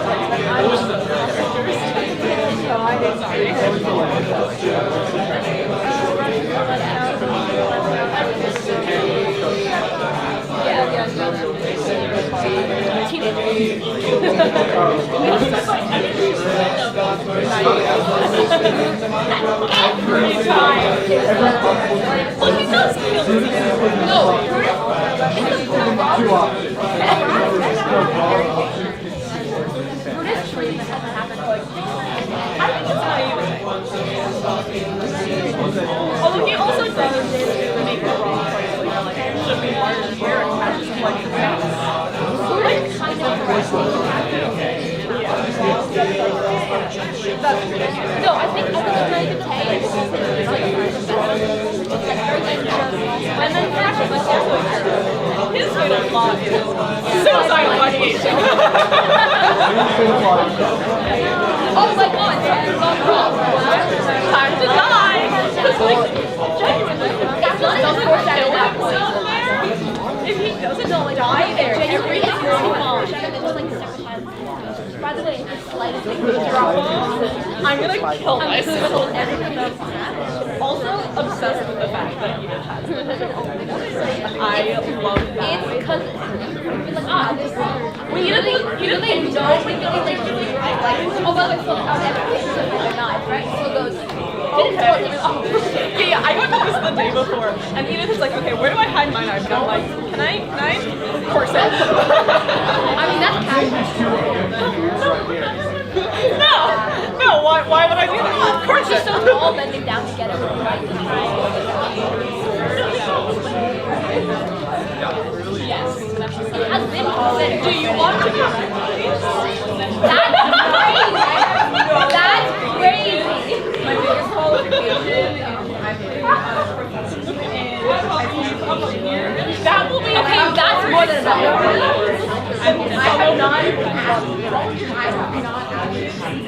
That's fine. Acting. So when I did that first though, I was not smart about it. And I was like, how stabby is this knife? Can I just stick it in your corset? And I didn't. And then Edith was like, I think it's just you in there too. And I was like, oh yeah, you could. Actually, it's me the most. I didn't stab Edith. I was just like, no, Garvin was holding his sword. I mean, I stabbed myself. But Garvin was holding his sword, and I didn't realize he was holding it. And I kept doing a casting approach, and I just calmed down. I think I'm the only person who's actually Today during the live call of something, but also, Garvin and Kid. I was fine. We were like, that's fine. What? I don't understand. Like stab. Like, what do you mean? Like, but like, not like blood. It's just like. Yeah. Well, I mean, Garvin didn't. Well, I brought blood with me. But Garvin did not drop blood with me when I ran up on his sword. No. Oh, that was true. Except Brutus doesn't actually run on the sword, and there's just me like walking. You know how really if you could actually get enough force to run here like that? It would just move me. It would be like. No, I think I'm surprised at how little force it took.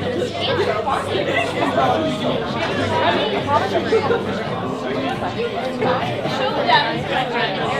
Like, they're silly you know, I'm saying, that's one thing that's fucked up. It's a good thing. Calpurnia just being like, also, I got like, feel like it's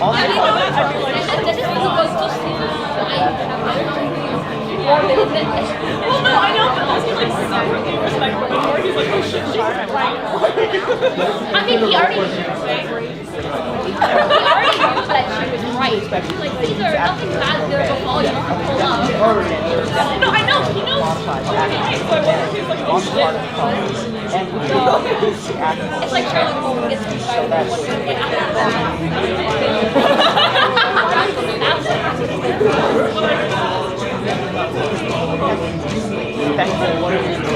but does not do it. Actually does engage with them consciously. I mean, I gotta go. Yeah, oh my god, I wanted to love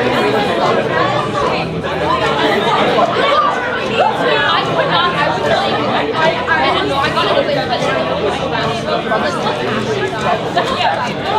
Oh, I see. But doesn't actually do that.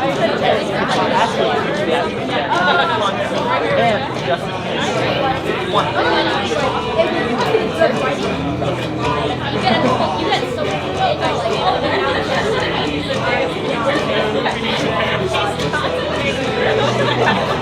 I just caught that. I watched it in its entirety starting after it was off the air. Nikki's also watching it after. I knew I was getting into it. I knew I was going to watch it in the year-long range forever. Correct. How? So overboard. Yes, like you can have a envelope that's meant to rely on. Okay, can I have your today? We just know. Very odd. Also not with the equation. We're not the same kitchen. One of them is I meant hair. Like, yeah, if you have like a really small we don't. Small. Liam, it's been Liam and now he's graduated, I'll be in the area.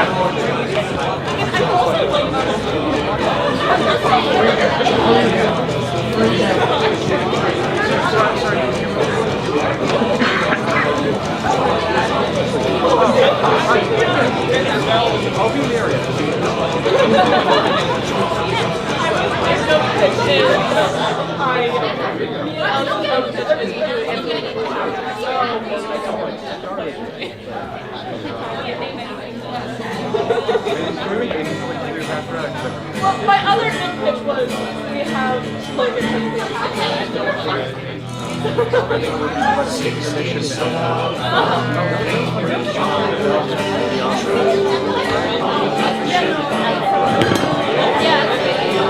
I would look right at it. Wait, are there bells?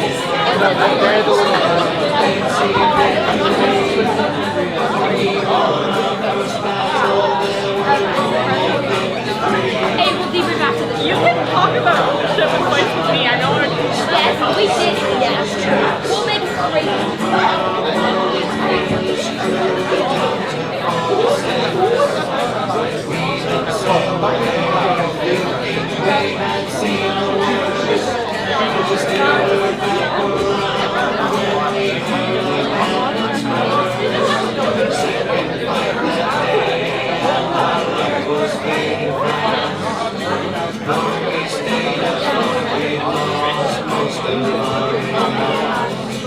We were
Brutus, we will be satisfied! Let us be satisfied! Follow me and give me audience, friends. Cassius, go into the other street and part the numbers. Those that will hear me speak, let them stay here. Those that will follow Cassius, go with him. And public reasons shall be rendered of Caesar's death. I will hear Brutus speak. I will hear Cassius, and compare their reasons when severally we hear them render. The noble Brutus is ascended. Silence! Be patient till the last. Romans, countrymen, and lovers, hear me for my cause and be silent, that you may hear. Believe me for mine honor, and have respect to mine honor, that you may believe. Censure me in your wisdom, and awake your senses, that you may the better judge. If there be any in this assembly, any dear friend of Caesar's, to him I say that Brutus's love to Caesar was no less than his. If, then, that friend demand why Brutus rose against Caesar, this is my answer. Not that I loved Caesar less, but that I loved Rome more. Had you rather Caesar were living and die all slaves than that Caesar were dead to live all free men? That Caesar loved me, I weep for him. As he was fortunate, I rejoice at him. As he was valiant, I honor him. But as he was ambitious, I slew him. There is tears for his love, joy for his fortune, honor for his valor, and death for his ambition. Who here is so base that would be a bondman? If any, speak. For him have I offended. Who here is so rude that would not be a Roman? If any, speak. For him have I offended. Who here is so vile that would not love his country? If any, speak. For him have I offended. I pause for a reply. None, Brutus! None! Then none have I offended. I have done no more to Caesar than you shall do to Brutus. The question of his death is enrolled in the Capitol, his glories not extenuated, wherein he was worthy, nor his offenses enforced, for which he suffered death. Here comes Mark Antony, who, though he had no hand in his death, shall receive the benefit of his dying, a place in the Commonwealth, as which of you shall not? With this, I depart, that, as I slew my best lover for the good of Rome, I have the same dagger for myself, when it shall please my country to need my death. Live, Brutus! Live! Bring him with triumph into his house! Give him a statue with his ancestors! Let him be Caesar! Caesar's better parts shall be crowned in Brutus! You will bring him to his house with shouts and clamors! My countrymen, Peace, silence! Brutus speaks. Good countrymen, let me depart alone, and, for my sake, stay here with Antony. Do grace to Caesar's corpse, and grace his speech tending to Caesar's glories, which Mark Antony, by our permission, is allowed to make. I do entreat you, not a man depart save I alone, till Antony have spoke.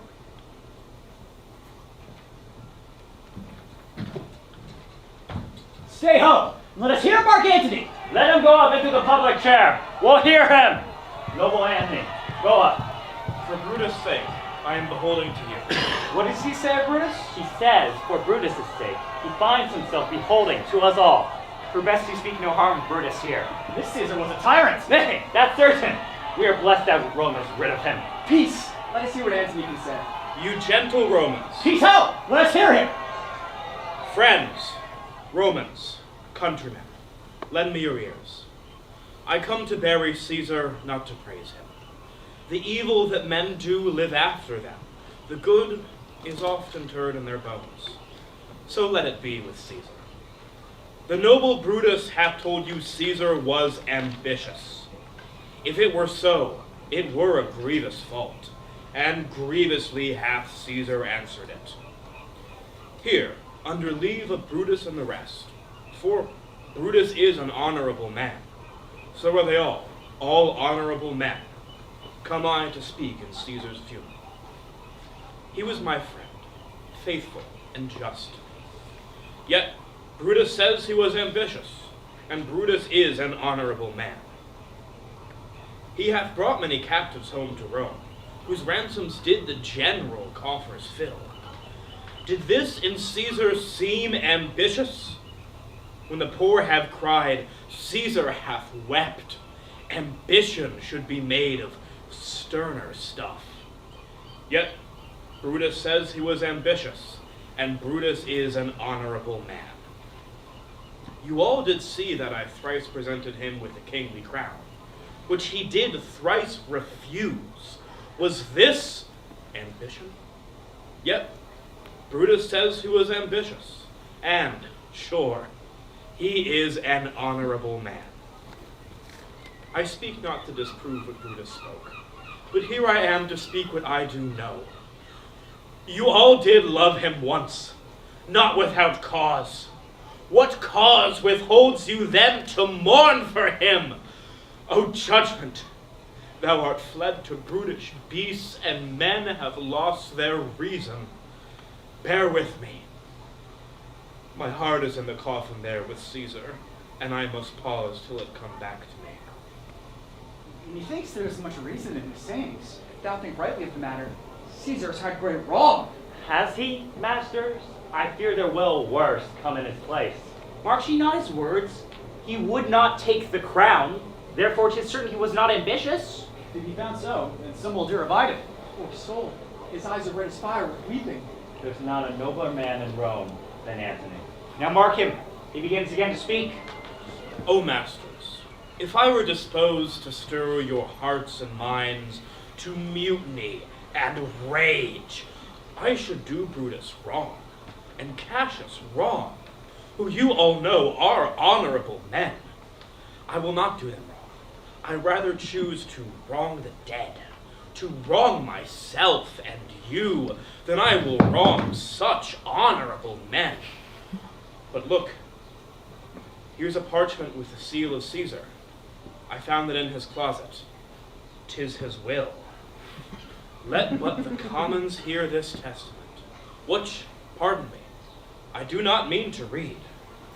They would go kiss dead Caesar's wounds, and dip their napkins in his sacred blood.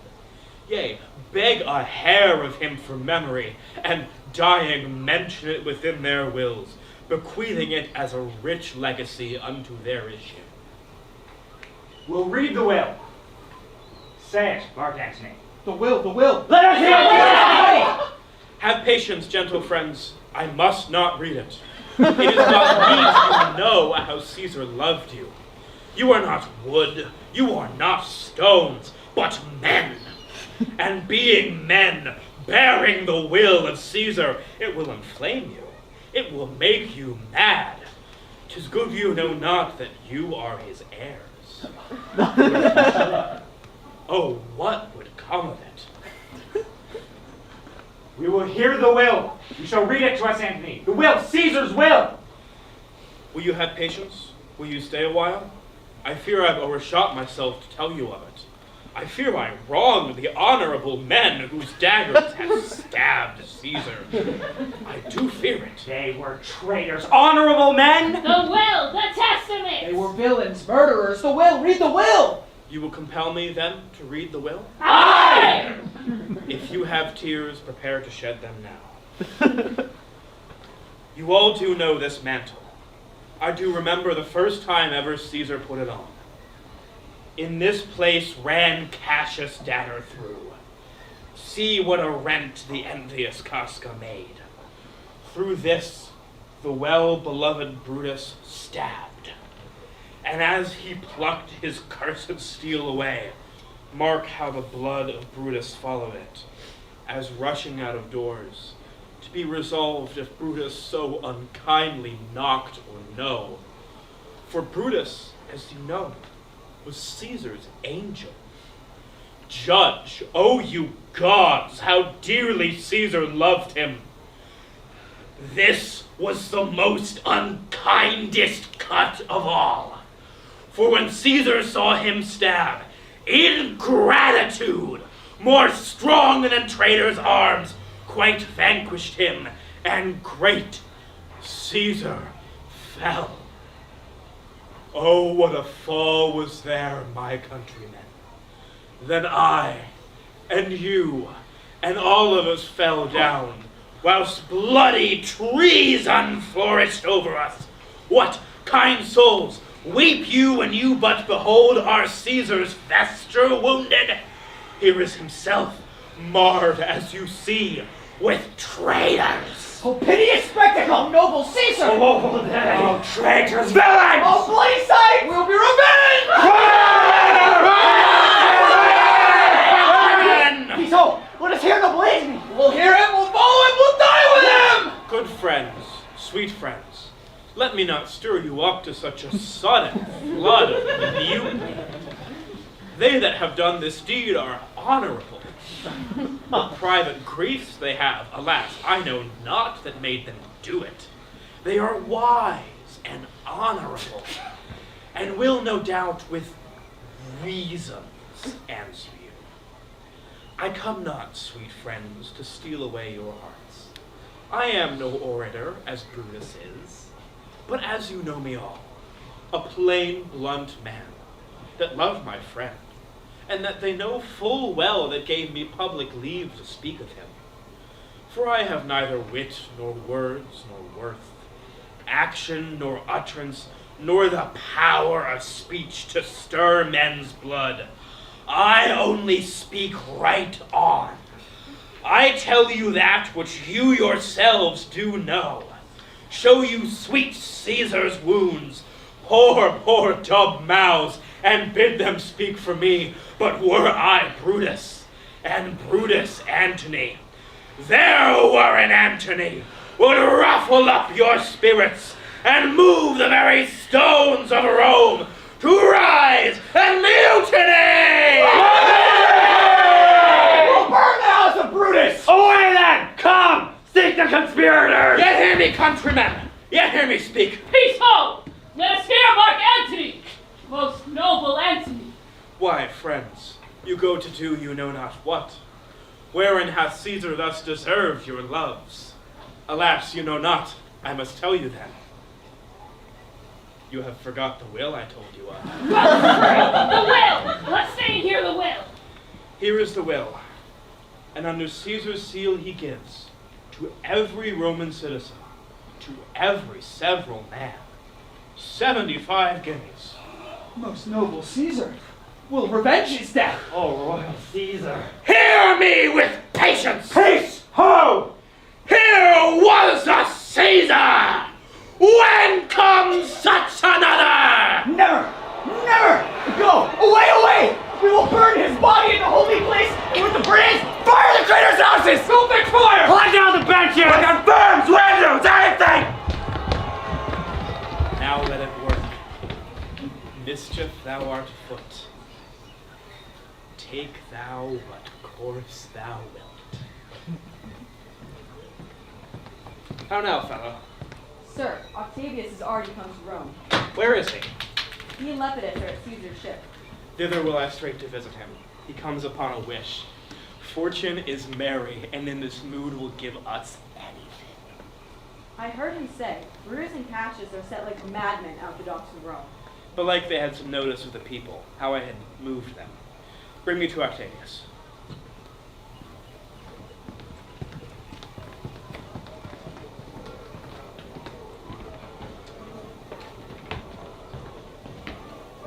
I dreamt tonight that I did feast with Caesar, and things unlucky did charge my fantasy.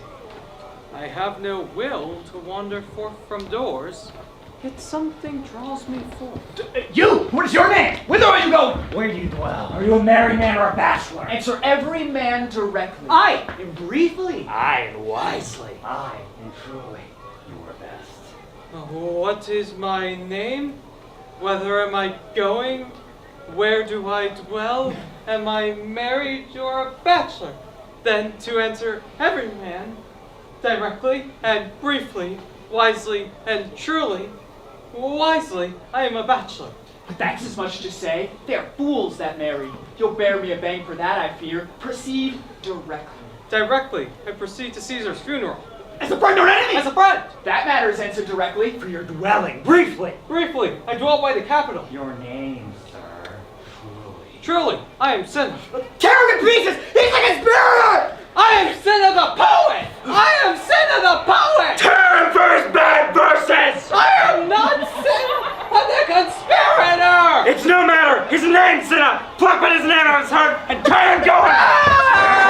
Tear him! Come! Brands ho! Firebrands! To Brutus! To Cassius! Burn them! Some to Decius' house! Some to Casca's! Some to Ligarius's! Away! Go!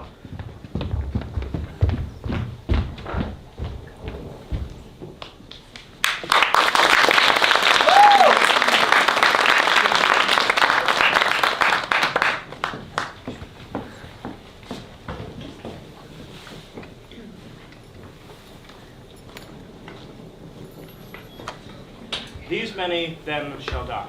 Their names are pricked. Your brother too must die. Consent you, Lepidus. I do consent. Prick him down, Antony. Upon condition, Papilius shall not live, who is thy sister's son. Mark Antony. He shall not live. Look, with a spot I damn him. But, Lepidus, go you to Caesar's house. Fetch us the will hither, and we shall determine how to cut off some charge and legacies.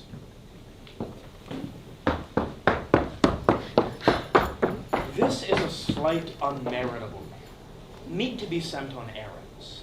Is it fit, the threefold world divided, he should stand one of the three to share it? So you thought him, and took his word who should be pricked to die in our black sentence and prescription. Octavius, I have seen more days than you. And though we lay these honors on this man, to ease ourselves of divers slanderous loads, he shall but bear them as the ass bears gold. To groan and sweat under the business, either led or driven as we point the way, and having brought our treasure where we will, then take we down his load and turn him off. You may do your will, but he's a tried and valiant soldier. So is my horse, Octavius. Do not speak of him but as a property. And now, Octavius, listen great things. Brutus and Cassius are levying powers. We must straight make head. Therefore let our alliances be combined, our best friends made, our means stretched, and presently let us sit in council. How covert matters may be best disclosed, and open perils surest answer. Let us do so, for we are at the stake and made about with many enemies, and those that smile have in their hearts, I fear, millions of mischief.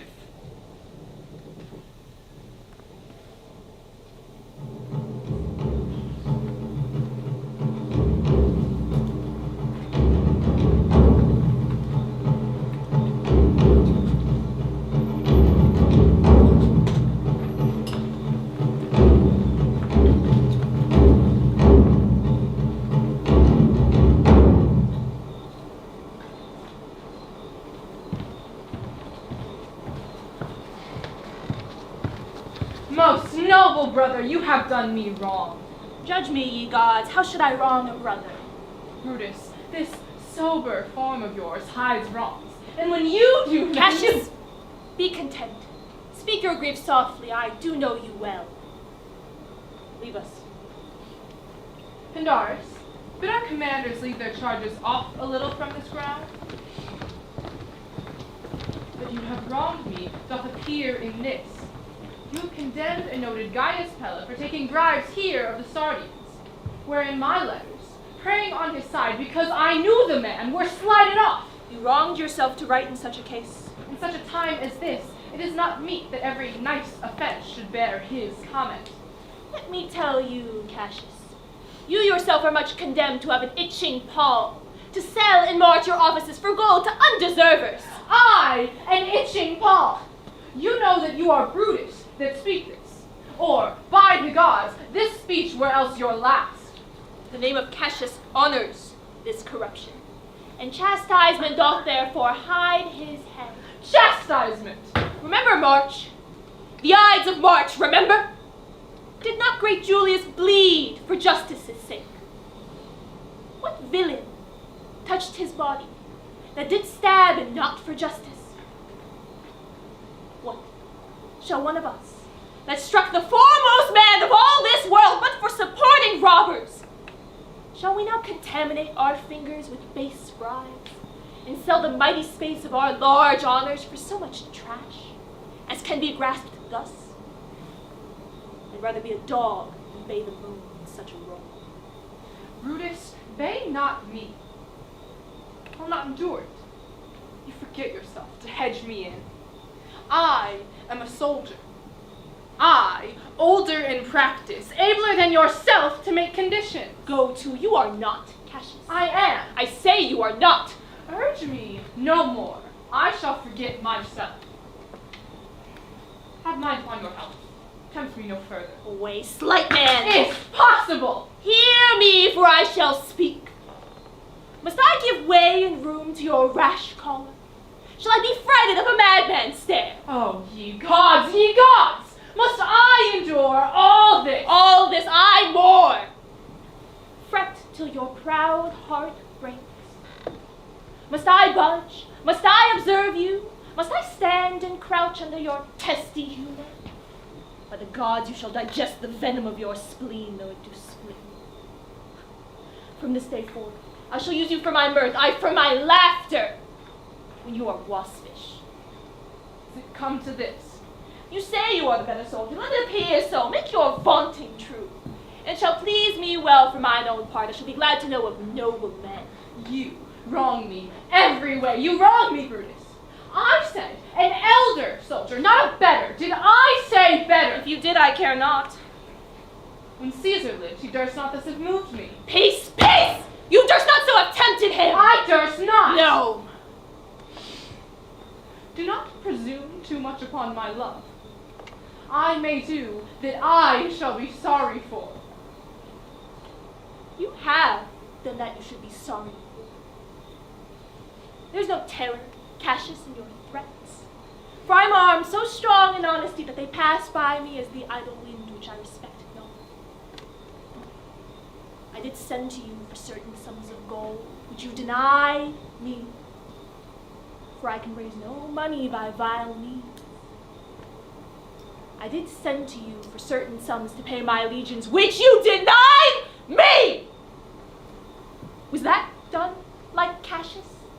Should I have answered Caius Cassius so? I denied you not. You did. I did not. He was but a fool that brought my answer back. Brutus hath rived my heart.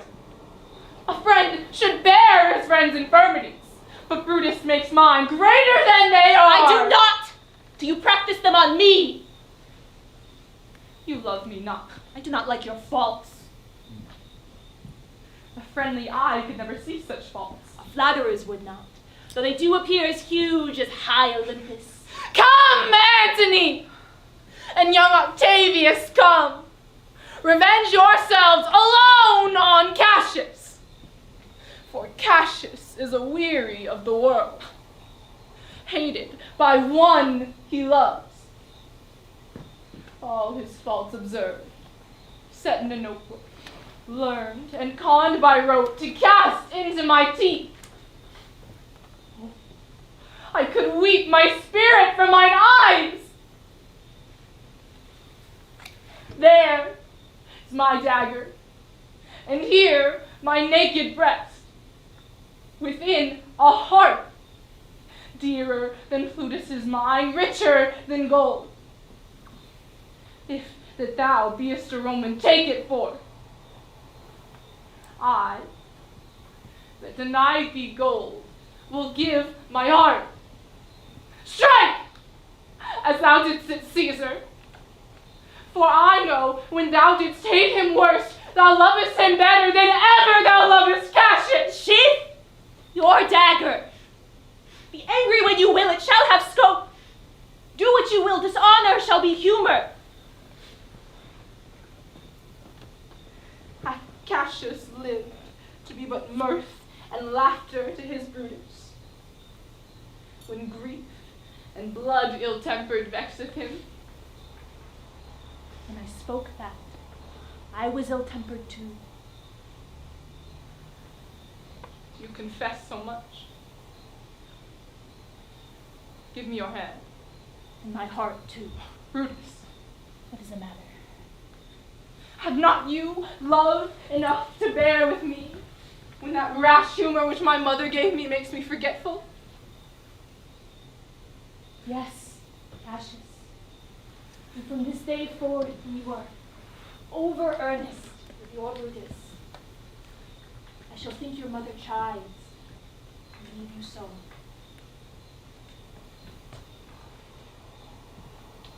Lucius! Bid the commanders prepare to lodge their companies tonight. And bring Messala with you.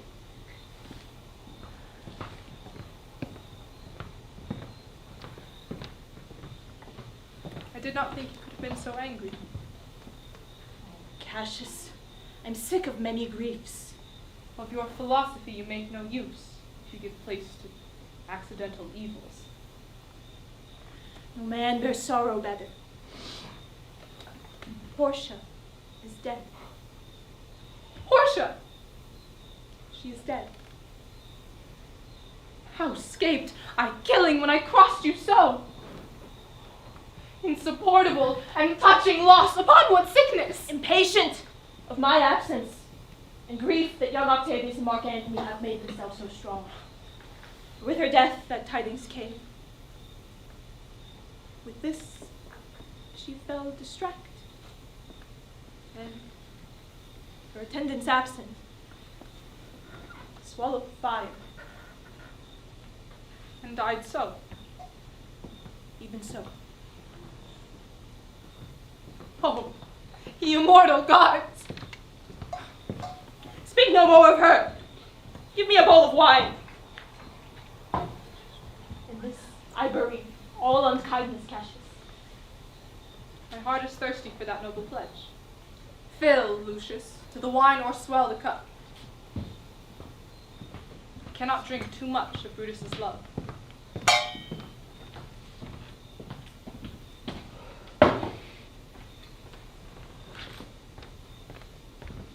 Welcome, good Messala. I have here received letters that young Octavius and Mark Antony come down upon us with a mighty power, bending their expedition towards Philippi. Myself have letters of the self-same tenor. With what addition? That by prescription and bill of outlawry, Octavius, Antony, and Lepidus have put to death 100 senators. There our letters do not well agree. Mine speak of 70 senators that died by their prescriptions. Cicero being one. Cicero one. Cicero is dead. And by that order of prescription, have you your letters from your wife, my lord? No, Messala. Nor nothing in your letters rid of her? Nothing, Messala. That, methinks, is strange. Why ask you? Here you ought to from yours. No, my lord. Now, as you are a Roman, tell me true. Then, like a Roman, bear the truth I tell. For certain she is dead, and by strange manner. Why, farewell, Portia. We must die, Messala. With meditating that she must die once, I have the patience to endure it now. Even so, great losses great men should endure. I have as much of this in art as you, but yet my nature could not bear it so. Well, to our work alive. What say you of marching to Philippi presently? I do not think it good. Your reason? This it is. 'Tis better that the enemy seek us. So shall he waste his means, weary his soldiers, doing himself offense, whilst we, lying still, are full of rest, defense, and nimbleness. Good reasons must, to force, give place to better. The people twixt Philippi and this ground do stand but in a forced affection, for they have grudged us contribution. The enemy, marching along by them, shall have a fuller number up, come on refreshed, newly added, and encouraged. From which advantage we shall cut him off if at Philippi we do face him here. These people at our back, hear me, under your pardon. You must note besides that we have tried the utmost of our friends. Our legions are brimful, our cause ripe. The enemy increaseth every day, and we, at the height, are ready to decline. There is a tide in the affairs of men, which, taken at the flood, leads on to fortune. Amid it, all the voyage of their life is bound in shallows and in misery. On such a full sea as we are now afloat, we must take the current when it serves or lose our ventures. Then, if your will, go on. We'll along ourselves and meet them at Philippi. The deep of night is crept upon our top, and nature must obey necessity. There is no more to say. No more. Good night. Early tomorrow we will rise and hence. Farewell, good Masao. Good night, Cassius. Noble, noble Cassius. Good night and good repose. Oh, my dear Brutus, this was an ill beginning of the night. Never come such division between our souls again. Let it not, Brutus. Everything is well. Good night, my lord. Good night, good Cassius. Good night. Farewell, everyone.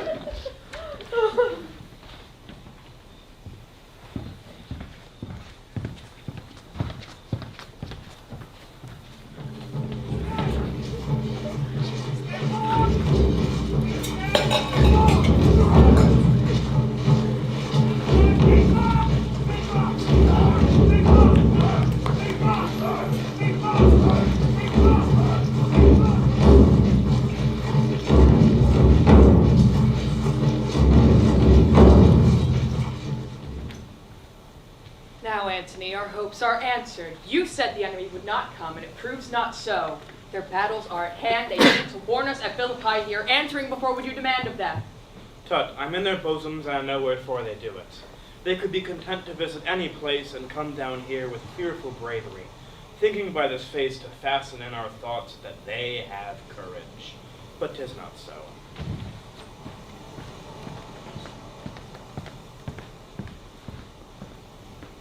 Prepare you, generals. The enemy comes on in gallant show. Their bloody sign of battle is hung out, and something to be done immediately. Octavius, lead you your battle softly on, upon the left hand of the even field. Upon the right hand, I. Keep thou the left. Why do you cross me in this exigent? I do not cross you, but I will do so.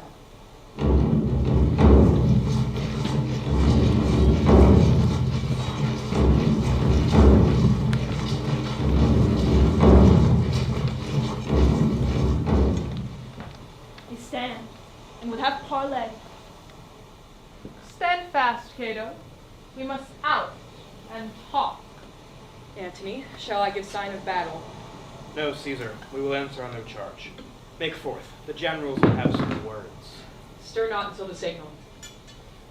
Words before blows, is it so, countrymen? Not that we love words better, as do you. Good words are better than bad strokes, Octavius.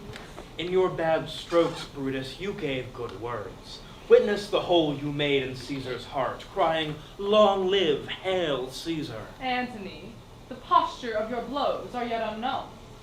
But for your words, they rob the high-blood bees and leave them honeyless. Not stingless, too. Yes, and soundless. For you have stolen their buzzing, Antony, and very wisely threat before you sting. Villains! You did not so when your daggers hacked one another in the side of Caesar.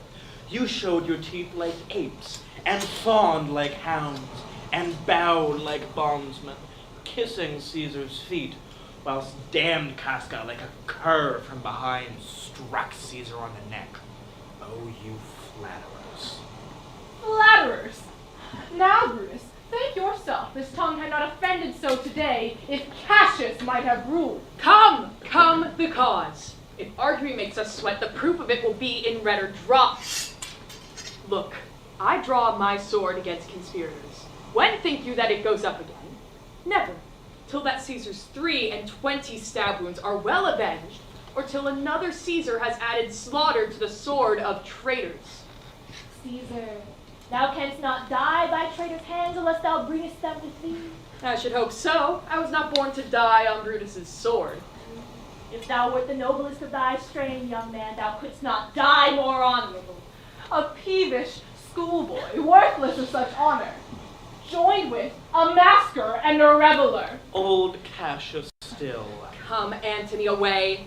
Defiance, traitors, hurl we in your teeth. If you dare fight today, come to the field. If not, when you have stomachs.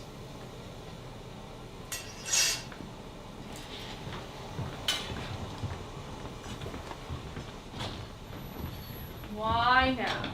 Blow wind, swell billow, and swim bark. The storm is up, and all is on the hazard. Messala! What says my general? Give me thy hand, Messala. Be thou my witness, that against my will, as Pompey was, am I compelled to set upon one battle all our liberties. Coming from Sardis, on our former ensign, 2 mighty eagles fell. And there they perched, gorging and feeding from our soldiers' hands, who to Philippi here consorted us. This morning are they fled away and gone, and in their steads do ravens, crows, and kites fly o'er our heads and downward look on us, as we were sickly prey.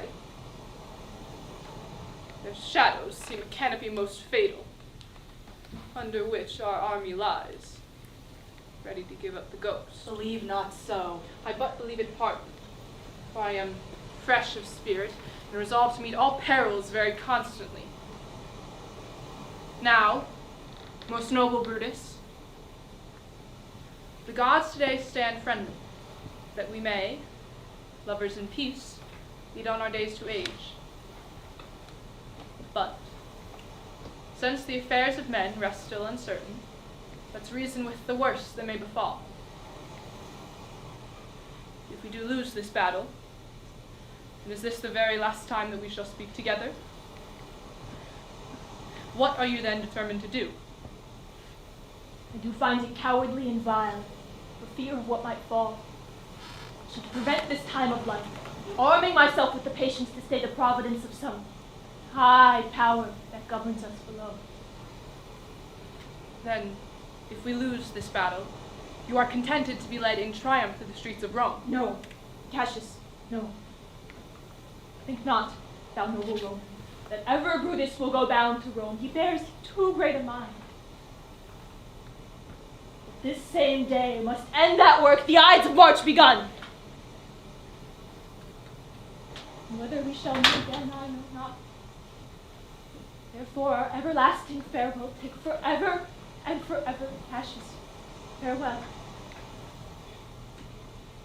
If we do meet again, we shall smile. If not, why then, this parting was well made. Forever and forever. Farewell, Brutus. If we do meet again, we'll smile indeed. If not, 'tis true this parting was well made. Come! Away!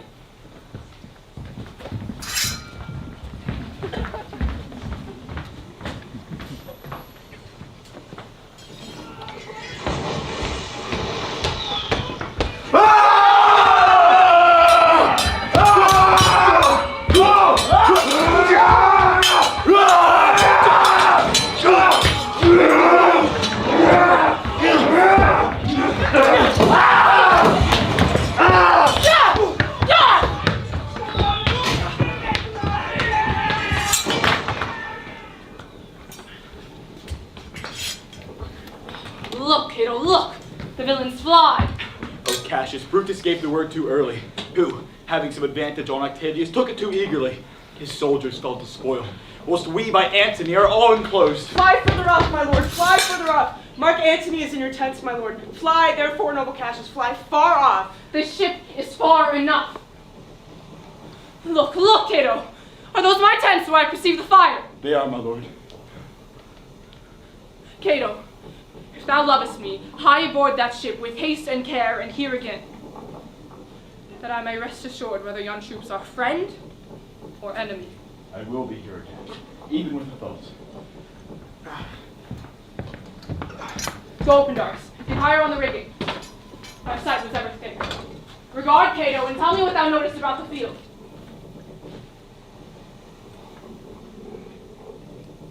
This day I breathed first. Time is come round. And where I did begin, there shall I end. My life has run his compass. Sirrah, what news? Oh, my lord. What news? Cato, he's enclosed round about, but they're almost on him. He's taken. And hark, they shout for joy. Come down, behold no more. Oh, coward that I am, to live so long. To see my best friend ta'en before my face. Come now, keep thine oath. And with this good sword that ran through Caesar's bowels, search this bosom. Stand not to answer. Here, take thou the hilt. And when my face is covered, as 'tis now, guide thou the sword.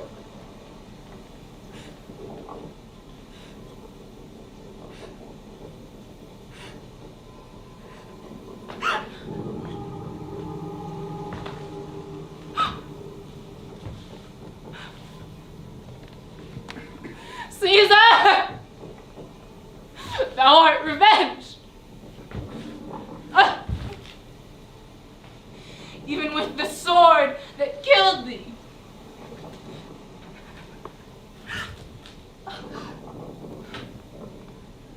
Oh, Cassius, far from his country Pindarus shall run, where never Roman shall take note of him.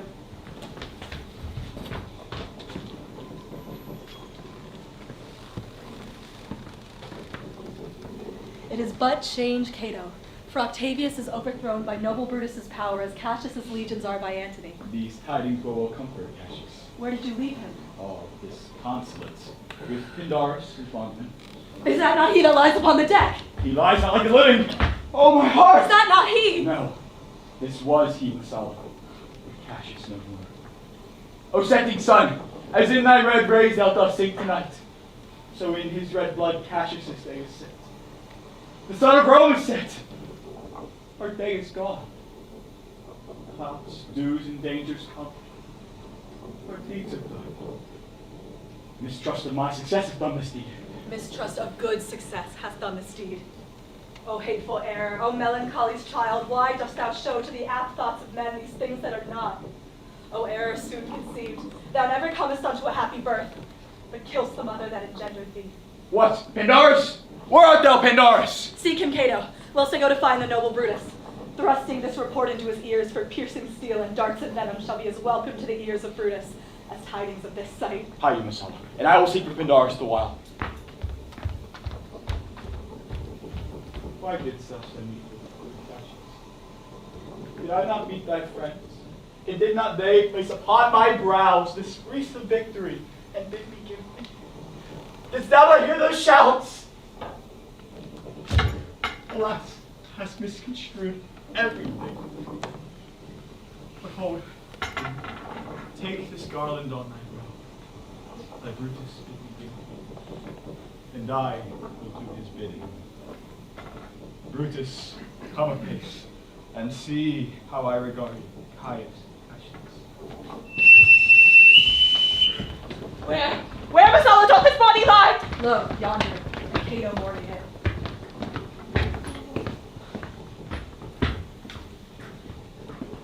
Julius Caesar! Thou art mighty yet! Thy spirit walks abroad and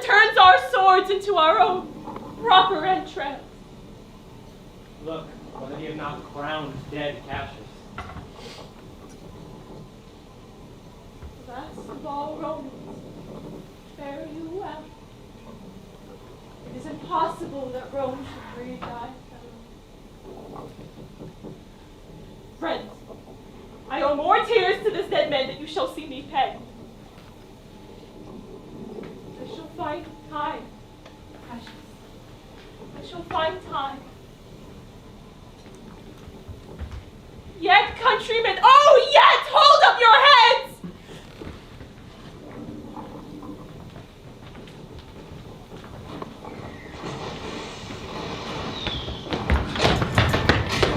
What bastard doth not?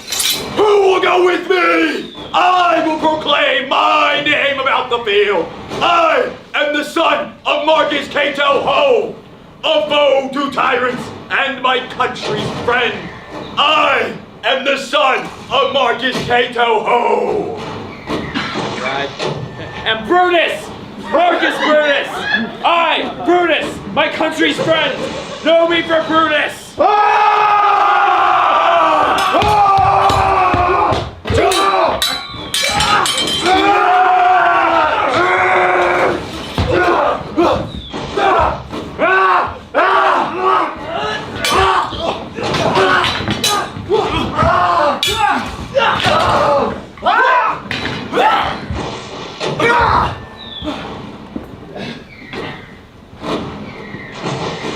Young and noble Cato, thou down?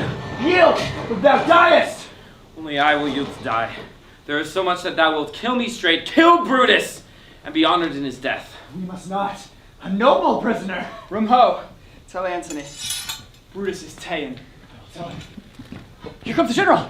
Brutus is taken! Brutus is taken, my lord! Where is he? Safe, Antony. Brutus is safe enough. I dare assure thee that no man shall ever take alive the noble Brutus. The gods defend him from so great a shame. When you do find him, if alive or dead, he will be found like Brutus, like himself. This is not Brutus, friends. But I assure you, a prize no less in worth. Keep this man safe, give him all kindness. I'd rather have such men my friends than my enemies. Go you and see whether Brutus be alive or dead, and bring us word into Octavius' tent how everything is chanced.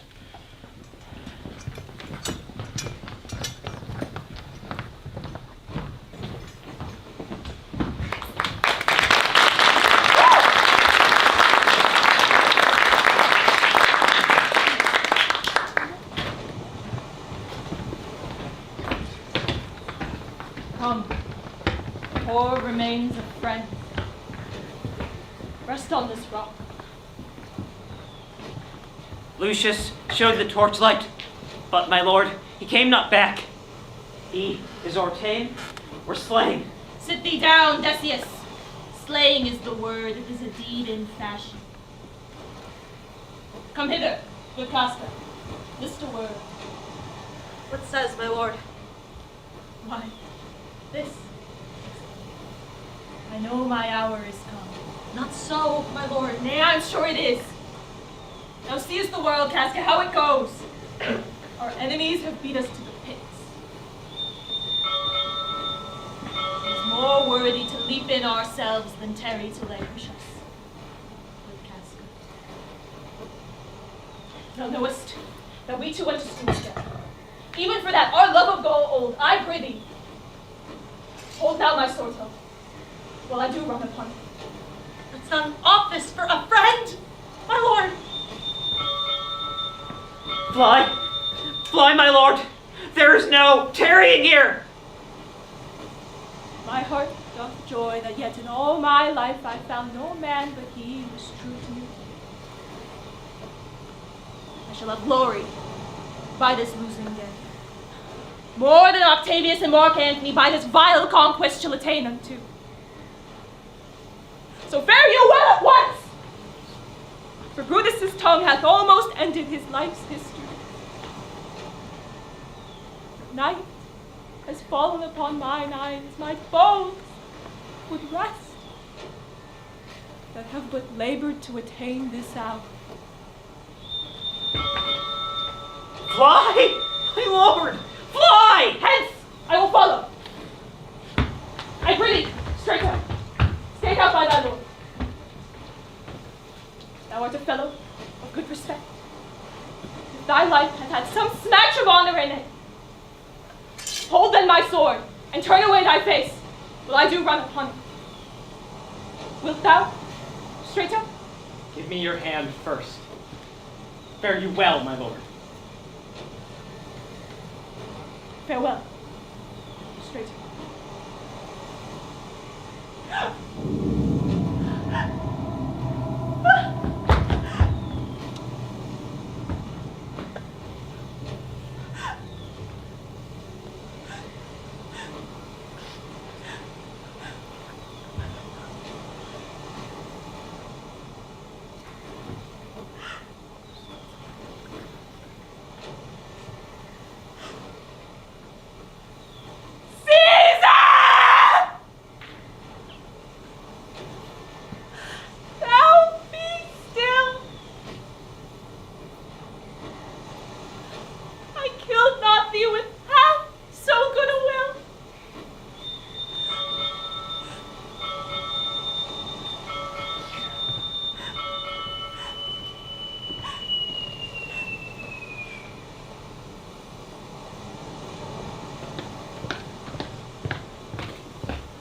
What man is that? My master's man. Strato, where is thy master? Free from the bondage you are in, Messala.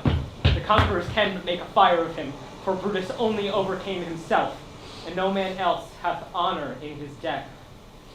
So Brutus should be found. All those that serve Brutus, I will entertain them. Fellow, wilt thou bestow thy time with me? Aye, if Messala will prefer me to you. Do so, good Messala. How died my master, Strato? I held the sword, and he did run on it. Octavius, then take him to follow thee, that did the latest service to my master.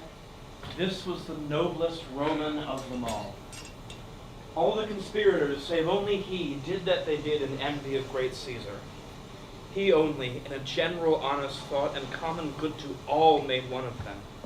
His life was gentle, and the elements so mixed in him that nature might stand up and say to all the world, this was a man. According to his virtue, let us use him justly, with all respect and rites of burial. In my tent his bones tonight shall lie, most like a soldier and ordered honorably. So, let's call the fields to rest and let's away to part the glories of this happy day.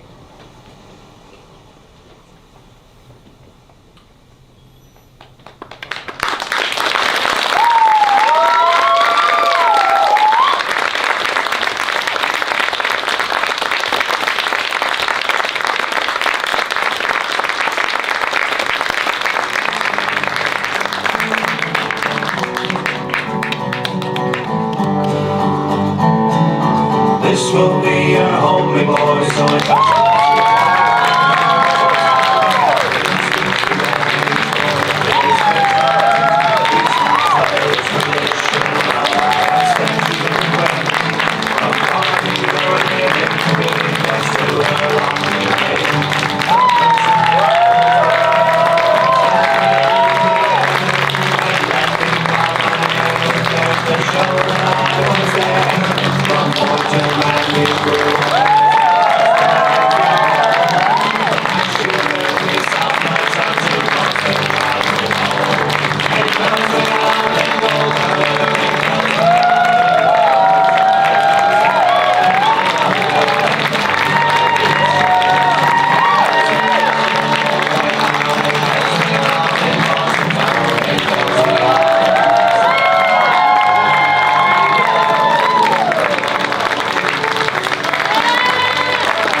all so much. We've been the Maryland Shakespeare players. We hope that you enjoyed our piratical production of Julius Caesar. Thank you all so much for coming out tonight. We are an entirely student-run, student-directed, and most importantly, crowd-funded production. So, if you like what you saw here tonight, and you want to support future productions, or even support this production, or whatever else we do this semester, we would love to have you chuck a few bucks our way, either in the donations bin, which will be with Emma by the door, or if you prefer a more material bent for your donations, we have a few shirts remaining of this exact make and model in select sizes. I don't quite remember which. I'd like to once again say thank you all so much for coming out, and thank you to this fantastic cast. We also have a Venmo. Do you have a Venmo? Oh, we have a Venmo, that's so true. We're at MD_Shakespeare. What? At MD_Shakespeare. Thank you so much. Have a great night.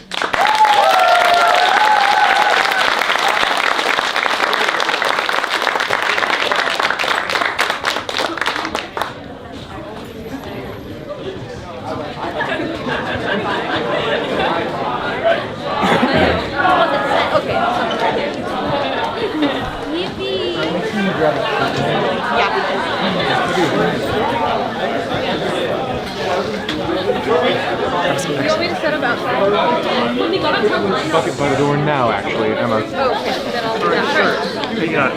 All right. Yeah, let me grab shirts. All right. So at the door, doctor.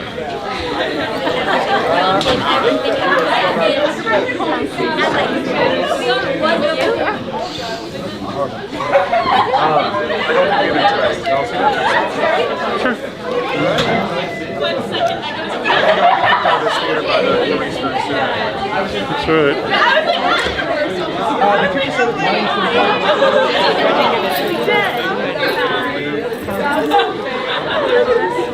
That's right. Hope you all enjoy the show. Oh, definitely.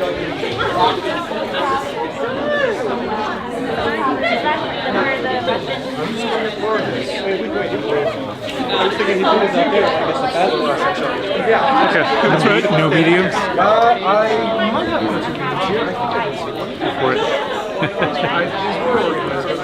Oh, I have one extra large here. If you want to try it on. I believe it's 25 for general audiences. So at least that's what the treasury tells me. Yes. I love shirts.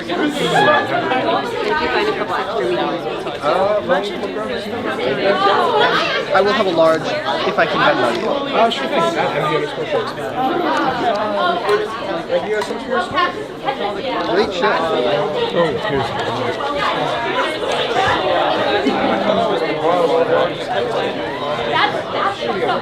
medium. Yes, there's 25. Thank you. I was wrong, and I was incorrect. All the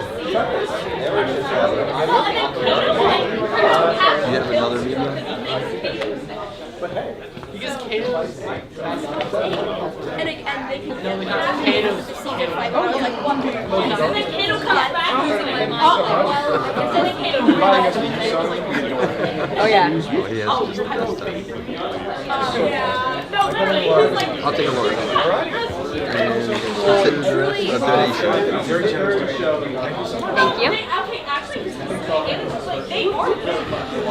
And then so much.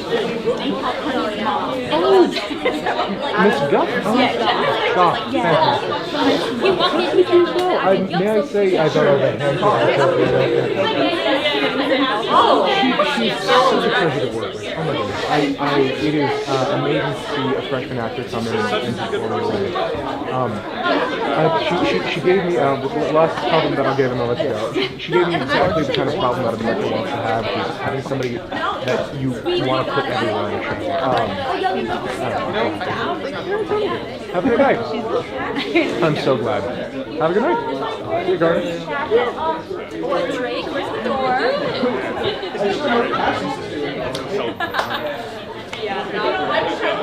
No, I always like. I love the conceit that like no one can see beyond like eye level. Like, oh, where's Cash? Hi, if you're an actor, please go to the lobby. Should we clear? Yeah, that'd be great. Yeah, we have a house in the Stayed on. Let's fucking go. Oh my god, I love it.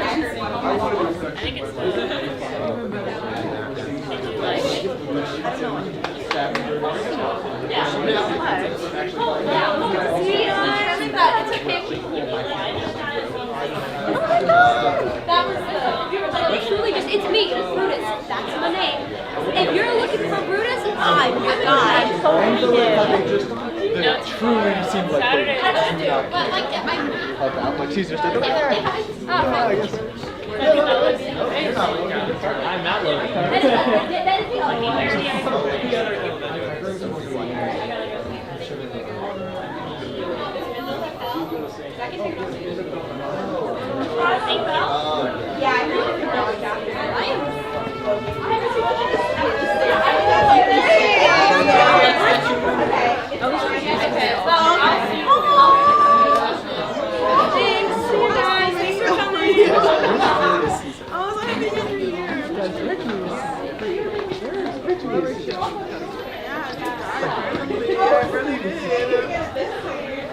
Alright, I gotta tear this down, so